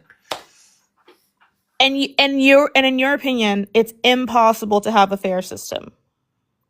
Yeah, I mean, look, if you can explain how you're going to have zero animal suffering without extinction, I'd love to hear it. Zero animal suffering without extinction. Yeah, how are you going to prevent every last animal in nature from suffering with 100% certainty, 100% guarantee that there's no chance, not even possibility, that they'll ever suffer?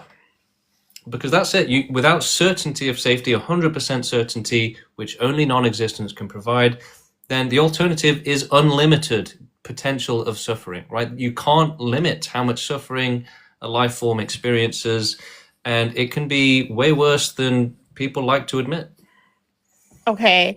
If you believe there's unlimited potential for suffering, do you also believe there's unlimited potential for the whatever you find the opposite of suffering is, happiness, or I don't know? Not really. No, I mean, this world is just far too dangerous for fragile life forms to exist in safely. And again, we've just got some privileged ones who think that life is great, and so who cares if anyone else suffers? It's coming from a position of privilege, basically. So, for example, me, if I'm like, oh, let people choose their suffering, is that, are you saying that applies to me? Like, oh, Well, most at a people certain don't choose their level. suffering, right? You don't choose to get cancer. No, You okay, don't not choose to choose get their kidnapped. suffering, but if they have the option of not being here anymore versus experiencing what they're experiencing and trying to have hope on it, that's what I'm saying. I'm not saying. You're saying let them unalive themselves? Well, okay, I don't think it has to lead that for everybody. Say again? I don't think it has to lead to that for everybody. But you think that the solution for the sufferers, you know, like babies being abused in dungeons, is to let them unalive them, let them do self-harm. That's the solution. No, I think the solution is to work on people who are doing the bad thing. And how are you going to, again, so you don't think that life deserves certainty of safety then? I think life deserves it. Yes. So how are you going to provide that? Okay, I have to think about that more, but if life deserves certainty of safety, why does our inability to provide it equal extinction is the best thing to do? We can provide certainty of safety with extinction. It's the only way to do it. Look, if you can suggest a better way, I'll listen. No, I don't have that right. But there is no other way to end the screams, right? Children will continue to scream in dungeons. Animals will continue to scream, being eaten alive until we do this. There's no other way to end the everyone's not screaming. screaming. Yeah. Some people aren't screaming, right? Right, but by that logic, it's fine to abuse children as long as you're not screaming. No, that's not my point. My point Basically is the same, though, right? You're saying as long as I'm happy, let them suffer, right? So as long as the child abuser is happy, then that's all that matters. But in my head, I'm thinking, I don't want those people to suffer. So if I can help them not suffer, I want to do that. It's not about not wanting So how are you going to to do put it? in How effort. are you going to provide 100% certainty of safety for 100% of life without extinction? Well, I am not sure, but I feel like I would need to do infinite years of thought on that before ever even But that's not good enough for the considering victims, right? extinction. They're screaming for help right now. So infinite time is infinite suffering for them. That's not good enough. Well, but you also, I was paying attention a little bit in the last conversation. You mentioned, it's going to take like 1,000 years. That It in might itself, take less than that.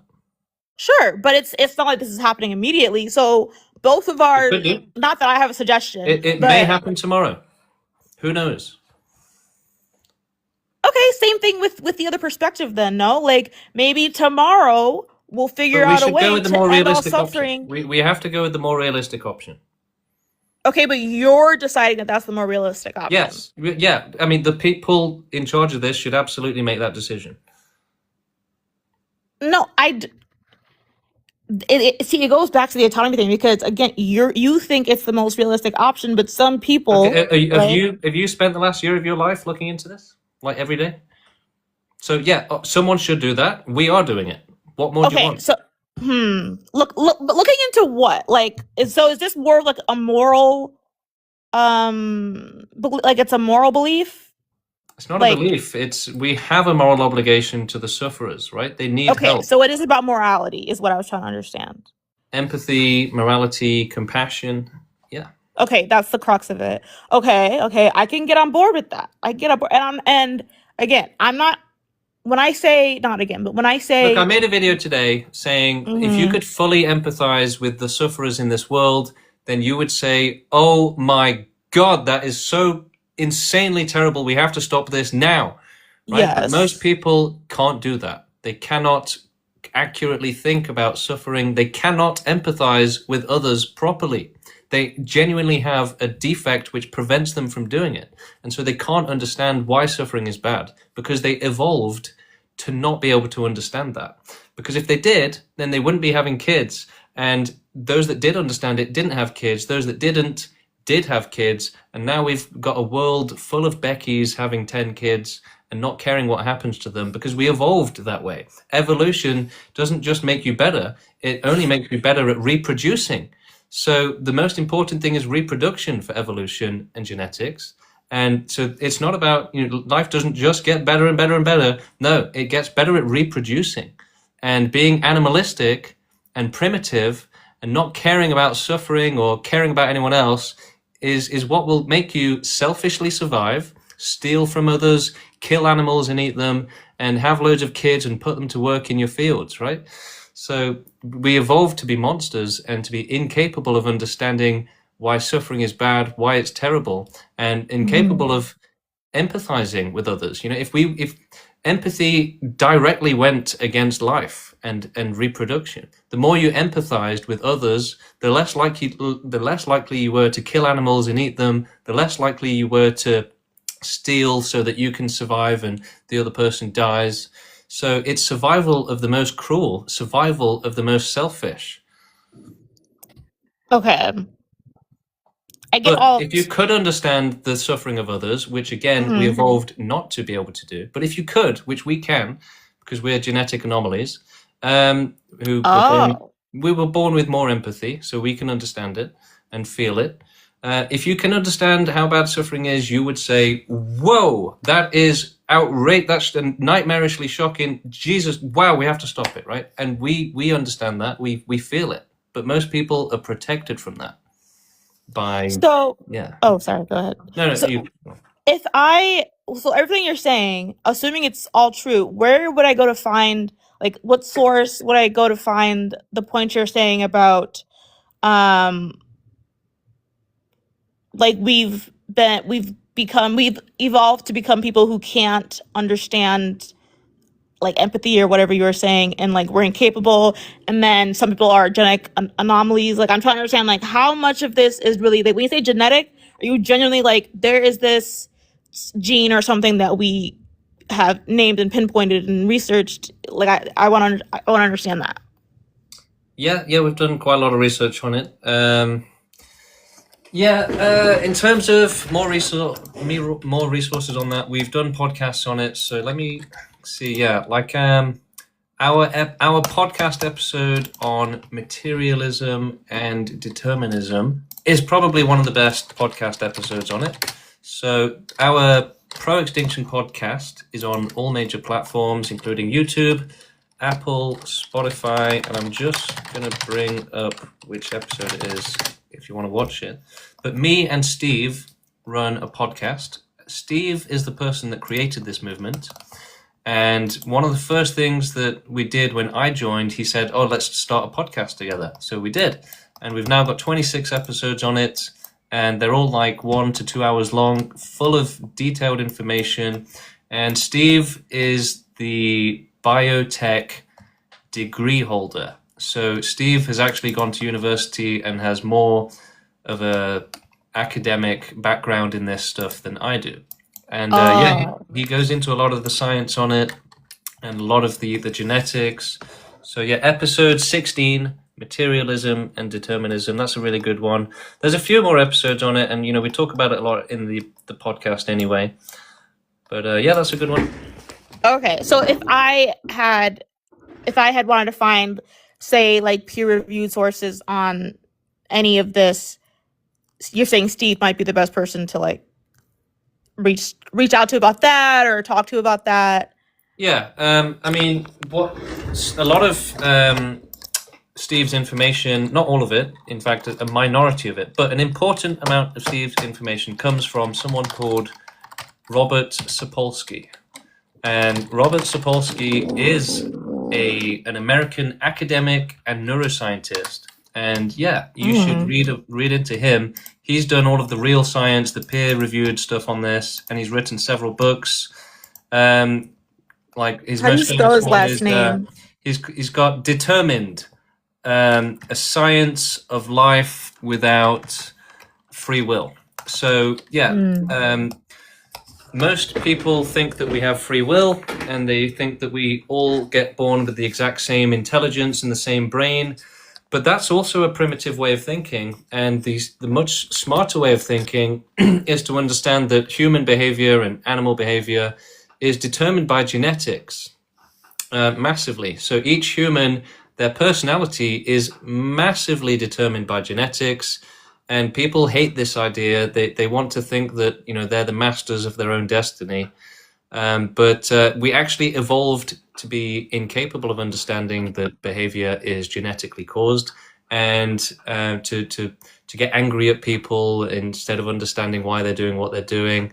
So yeah, humans have basically evolved to believe in free will because it's a less intelligent way of understanding the world. In the same way that, like, if you hurt an animal or something, it's going to hold a grudge against you. It won't fully understand why you did it. It won't care if you did it on purpose or not. It's just going to hold a grudge. So that's like a shortcut for intelligence. And so, yeah, life evolved to take shortcuts with intelligence. So, for example, again, empathy went against life. It was one of the most dangerous things for life. And also, as life was developing in the earlier stages, it would have been far too inefficient for life to have a full understanding of everything. So they relied on shortcuts with smaller brains, instinct, primal motivations, hunger, pain, suffering, things like that, which means that the life form can function, survive, and reproduce without being fully intelligent, without being rational. So yeah, intelligence and rationality is actually one of the worst things possible for life. It makes it less likely to reproduce. What's more likely to reproduce is a selfish animal that's happy to steal from others, happy to kill, happy to murder, just greedy, selfish, only cares about itself. Unfortunately, people hate hearing about this because it makes them depressed or whatever, but this is the truth. I just lost my train of thought. I had so many questions there. Don't monologue on me, then I can't follow all your points. Okay, wait. No, it's coming back to me. But I'd say that the more you learn about it, the more you see that, yeah, humans are just basically animals, and they are programmed by nature. They're very limited as a result. And look, it should be obvious, right, that the world is crazy. It's run by dictators, billionaires, Donald Trump, horrible people, right?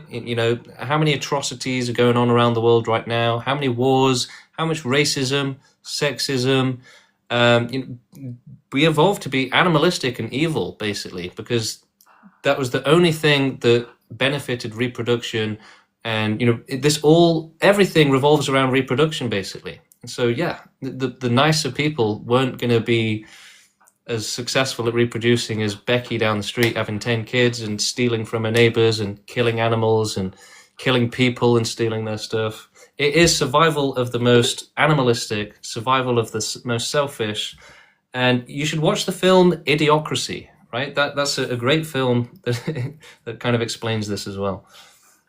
Extinction is okay, so I understand all of that, and I'm gonna look into this more. But I'm curious, what does the life of like an extinctionist look like? Is like, what beliefs do you hold that are not separate but like related? Like, for example, I'm assuming obviously you don't believe in God. I don't know what political beliefs like somebody who is an extinctionist might be more likely to hold, like stuff like that. Our politics is extinctionism. What is that? Okay, what does that look like? What does that mean?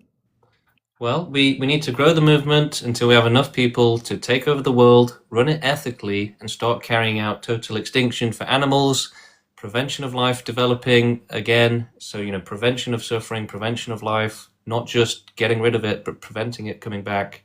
And then finally, forceful human extinction. That's our politics, basically. And yeah, in the meantime, while we're doing animal extinction, we should run the world ethically. We should have a fair world, access to euthanasia for those that need it. We should have, ideally, our politics would be basically, I'd like to essentially see a perfect world for humanity while we're doing what we need to do. There's no reason not to improve conditions for humans while we're doing animal extinction first before moving on to humans. So yeah, we should have, in a perfect world, we would have robots taking over so that everyone can just, be with their families, not have to work. So we should automate away the work. We should also have a one world government. We shouldn't have different countries existing and fighting and having to spend money on the military. yeah, we should have we should have a utopia basically. So that's yeah. Right, but you're saying that utopia is impossible. No, I'm saying that we can try and create some sort of utopia, but that it's still not going to provide certainty of safety. So we should only exist while we need to exist, basically. Oh, And that, I and think that's, utopia means certainty of safety, though. No. Okay, but we just define it differently. That's fine. So certainty of safety with life still existing would have to basically be heaven. You would need to basically engineer heaven. Now, utopia isn't the same thing. Oh, okay. I view utopia and heaven as like synonyms. So I think that's just my problem. It's whatever. It's whatever. It doesn't matter. But is utopia not? Utopia means it's like perfect. Well, no, I'm not saying we have to create a utopia. I'm just saying we should improve conditions as much as possible. If that leads to a utopia, fine. And it is actually in our roadmap that, yeah, while we're improving conditions for humans, if we ever create a utopia where there is certainty of suffering, then, yeah, life can continue to exist. So it's about certainty of safety and safety from suffering, right? Safety. That's the most important thing. So if you do get to utopia, then you don't think extinction needs to happen? Is that what you said? If there's no risk of suffering and everyone's guaranteed to have a good life, then there would be no need for extinction. Okay, so you do think utopia is heaven. I thought you said that the only way to have safety of I forget the phrase you said, but the only way to make that happen is to create a heaven, but utopia and heaven is not the same apparently to you.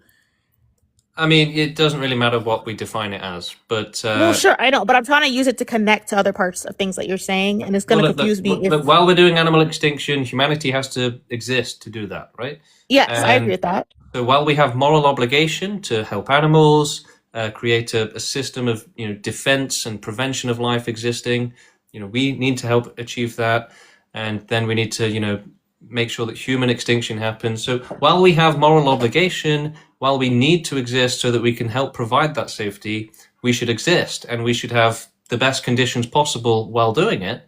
But I would say it's not real. It's not. But it may happen. But at the minute, it seems unrealistic. It seems unlikely that we will ever engineer heaven. So if we don't manage to do that, then we'll make humanity go extinct. But if we somehow manage to do that before we've completed our moral obligation, then we'll manage to go to heaven, basically. So what does that look like on the day-to-day? Like, so does that, let me be very specific and like give examples so I can try to understand. So does that mean voting or not voting?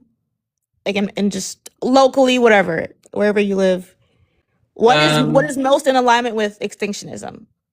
Yeah, so activism, growing the movement is the only thing that we can do right now, the most important thing. So we have to get as many activists on board until we have enough people to change the world, take over the world and start running it ethically and start animal extinction, end their suffering, prevent their suffering. So yeah, what all of us are doing is activism, growing the movement, doing street protests, asking people to join us and to help us grow and to help end suffering. Right, but still, all of that can happen concurrently to, for example, voting. So I was being specific when I asked that question. So I'm like, all that's happening, amazing. There's an election, primaries are happening. Do you go and vote, or does it not matter? It's like that doesn't really... Personally, I don't vote because I just see it as like a drop in the ocean, a waste of time, basically. The chance of my vote swaying the election just seems like basically impossible. But wouldn't that be important to like try to build as close being it to the utopia in the meantime? I don't know, because look, in the UK, you've got a choice between the Tories and the Labour Party, and they're both rubbish, right? So you've got two terrible choices. I don't think it makes that much difference which one you vote for. Okay, maybe, I will say maybe in the future where, we have actually good political parties running, maybe then it would make more sense.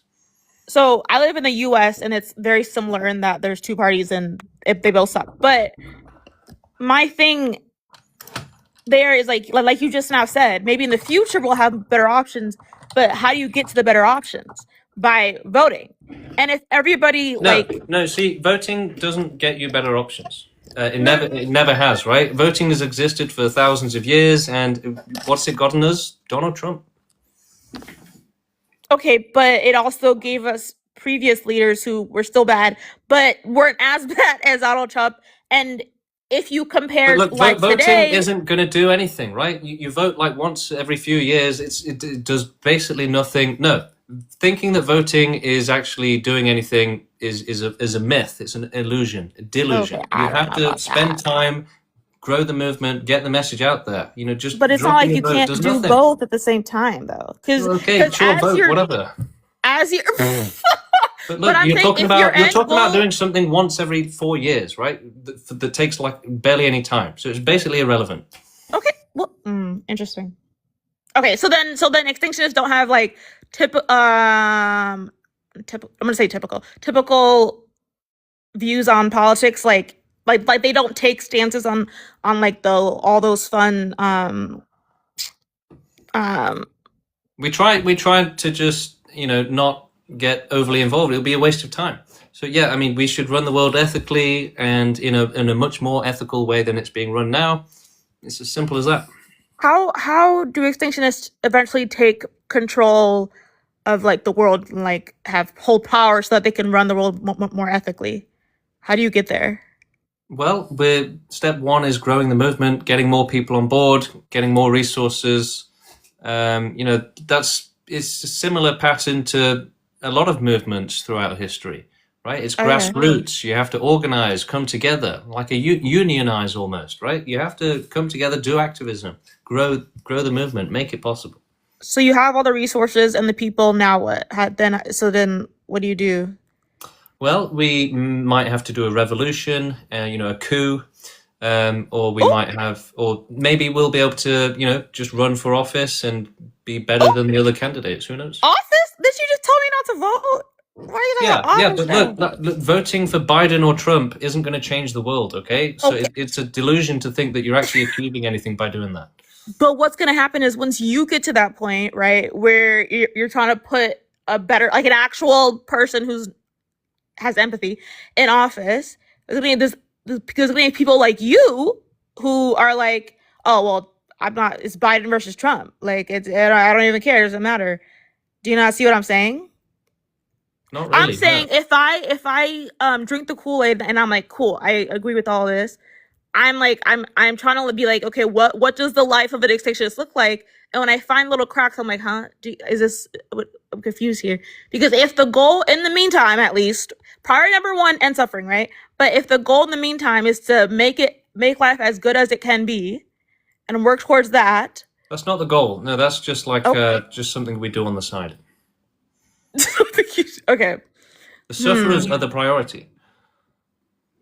Right, they need help more than you need another pizza. I guess what I'm hearing is the methods that one would go about getting to the extinction is different, maybe. We're all cards are on the table. We're pursuing every possible option, as we should do. So when you have all the resources, you said, okay. No, okay. We'll just do whatever's best, right? If we have to do a violent revolution, we'll do it. So the violence is fine. Yeah, well, it may be justified, right? But if there's a peaceful way, then we'd prefer that. But if that takes a lot longer, then we'd probably go with the quicker way. Can I ask what makes violence justified? Well, the same way that a police officer has to tackle a criminal sometimes, right? You have to use violence for force to defend life, right? If you don't use force in defense, force will be used in offense. So my thing with violence, I hear you. Do you feel like when violence is used, there's certainty of like suffering still? Like for example, like somebody who you don't want to get hurt by this violence gets hurt by this violence.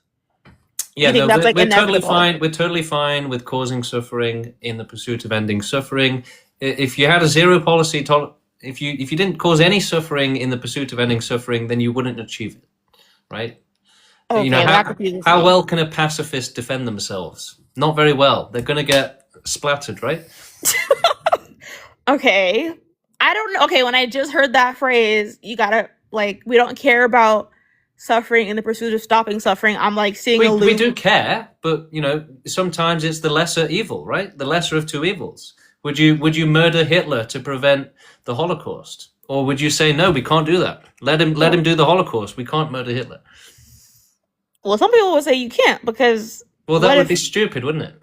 Well, no, because You because would he you would hasn't let done it him yet. torture 6 million Jews But he just because you hasn't don't done want to it murder yet. Hitler? That's just stupid. But he hasn't done it. So you're punishing somebody for something that they haven't done. It's not punishing. It's stopping. It's prevention of suffering. Sure, but it's well, okay. Okay, this is the other thing. I feel like the way things are defined when I zoom out, okay, and try to look at this I don't know what is belief system. I don't know, stance, whatever. I hear little bits that remind me of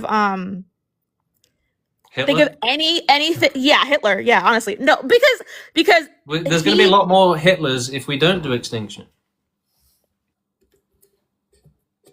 But what if you're Hitler and you don't know you're Hitler because you're Hitler? You know what I'm saying?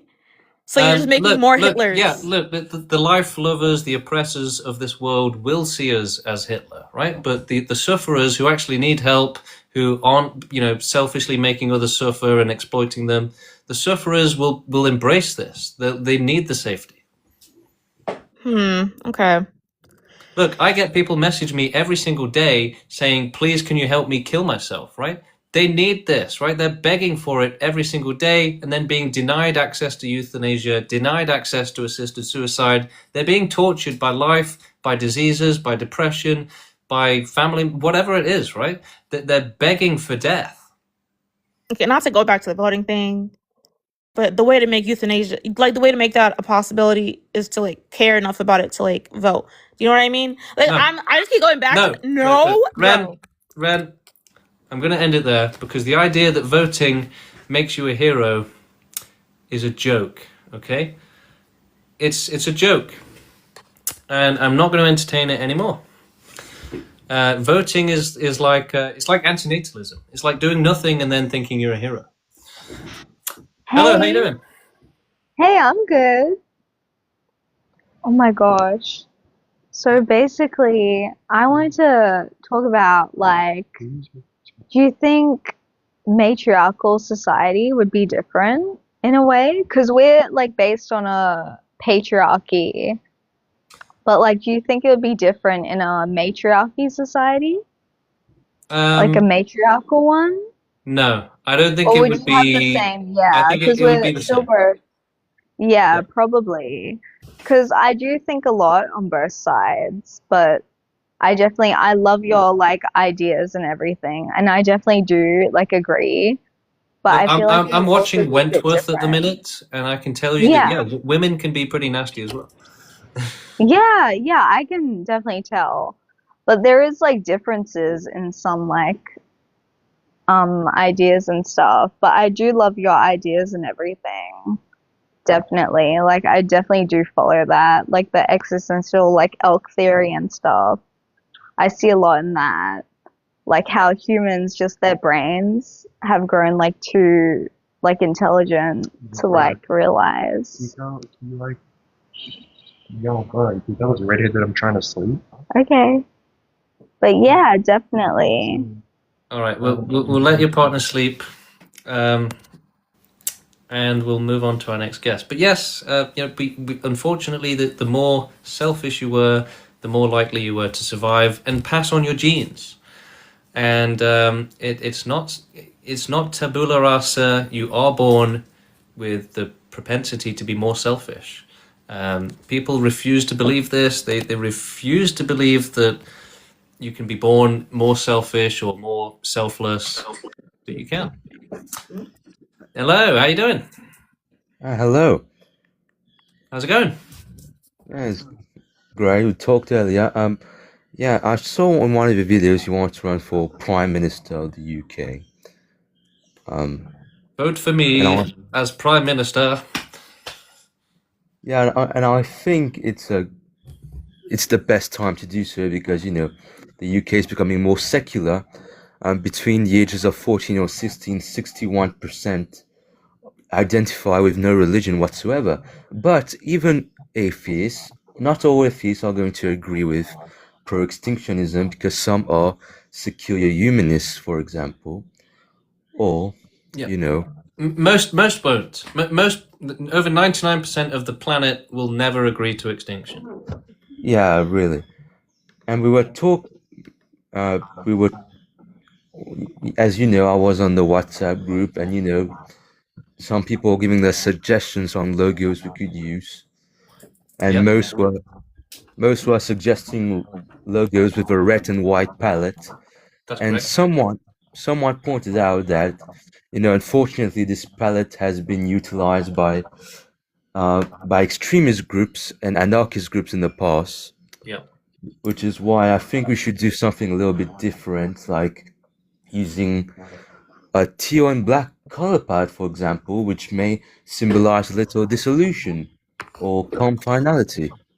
Yeah, just for everyone in the audience, we've me and the movement, the WhatsApp group has like 100 people, the Discord's got hundreds of people, and we've been discussing a new logo for the movement, for the entire movement. So we're also looking at redesigning the website and other stuff like that. So if anyone wants to join that design discussion, then join the Discord, join the WhatsApp, get involved in the conversation. But I'm not sold on the designs that we came up with either. I didn't like them personally. I think we need to just really think of some more ideas, some new ideas, and keep thinking, keep looking at new ideas before we settle on something. Has there been a vote? Oh, I don't know. I got removed. Yeah. No, we've not really voted on it. Look, one thing I said earlier was that we need to grow the movement so that we've got enough people so we can work on these projects. At the minute, we're stretched thin. I'm trying to just make as many videos as I can to grow the movement, focusing on that. We need more people so that they can start doing those other things like the logo and designing and editing and stuff. There's lots of projects and stuff we want to start working on, but we just feel like it's better to just keep doing videos and growing the movement. But yeah, we want more people to come on board so that we can start doing those things as well. Yeah, and it's the perfect time because let's say if in the 1400, in the 15th century, someone decided to, start advocating for pro-extinctionism, they would be viewed as heretics in the Christian world, and they would be hence executed. But now there's more free speech for everyone. Yeah. I think we just need to bang in some AI designs and just make loads of them and see what sticks. Oh, that looks good, or ChatGPT just came up with a good idea. So we're asking everyone to help get on board with this, get involved. If you've got artistic history or design ideas, look, Cora was saying, I don't have time to do activism, but look, you can join the Discord and you can send one message saying, I like that, or I don't like that, or I think a different color would be nice. So everyone can get involved, basically. Everyone can start contributing to the creative process, I think, right? We need more people on board, more people thinking on this. Yeah, and James, do you have any advice for me unfortunately, my options for activism are very limited right now, I'm still young, I live in a completely different country. The only thing I have done thus far is submit a logo on the WhatsApp. Yeah. Look, the main form of activism is making videos, getting your ideas out there, appealing to people to join, and that's the best thing everyone can do. Like, we just had someone from Ukraine join today, and he said, "I'm going to make videos in Ukrainian to try and get some people to join the movement, to grow the movement." So that's what we're focusing on. All right, I'm going to try and create an Instagram account. Hope it gets enough attention. All right. Let me. If you're really going to do that, then I'll definitely unban you or get you back in the WhatsApp. I don't know exactly how it works. If you can just try and join it again, or if it'll tell you that. Yeah, I tried to request to join, but because I was removed, it's not letting me. Okay, so hang on a second. Let's look at something real quick. If you go on the website, the proextinction.com. At the bottom is actually my phone number, right? On the contact information. Yeah, I do have your phone number. Send me a message on WhatsApp, and then I'll be able to just add you back into the WhatsApp group. All right. Cool. And like I said, once I get older, I'll be able, and once I'm more free, I'll be able to, maybe come to Germany. Great. Once I have my own source of income. Yeah, as long as like you're on board with it, then yeah, you might have stuff going on now, but a month from now, a year from now, you're going to be in a better position to help. So yeah, but join the Discord, join everything, get more involved, start learning, so that when you can help better for sure. Yeah, and it's going to be a very lengthy process as well. Once I'm done with university, I'm going to maybe start as a side hustle, Yeah. All right, thank you. Great, thank you. And yeah, send me a message on WhatsApp. All right, I'm going to take a break for now, everyone. I might come back later. We'll see. Maybe. If I do come back, it'll probably be in like an hour. So I've got some phone calls to make. Might try and make a video or two. In the meantime, join us on Discord. Join the conversation on Discord. Click on my profile on TikTok. Click on the link, and then you can access the link to the website. Then you can also join the Discord, join the conversation there, become an activist. Even if you can only give your opinion on things every now and then, it's better than nothing, right? And if you're in the Discord, if you're in the WhatsApp, you can be learning, you can be watching the conversation about activism, about the movement. Oh, that's interesting. Yeah, never thought of that. So become a part of it. You don't have to do activism every day. Even if you're only planning on doing activism a year from now, you can still be learning in the group, seeing the messages. And for anything else, yeah, feel free to send me a message on TikTok directly. I usually answer all of them. I'll try and be back in like an hour, quite possibly. And see you.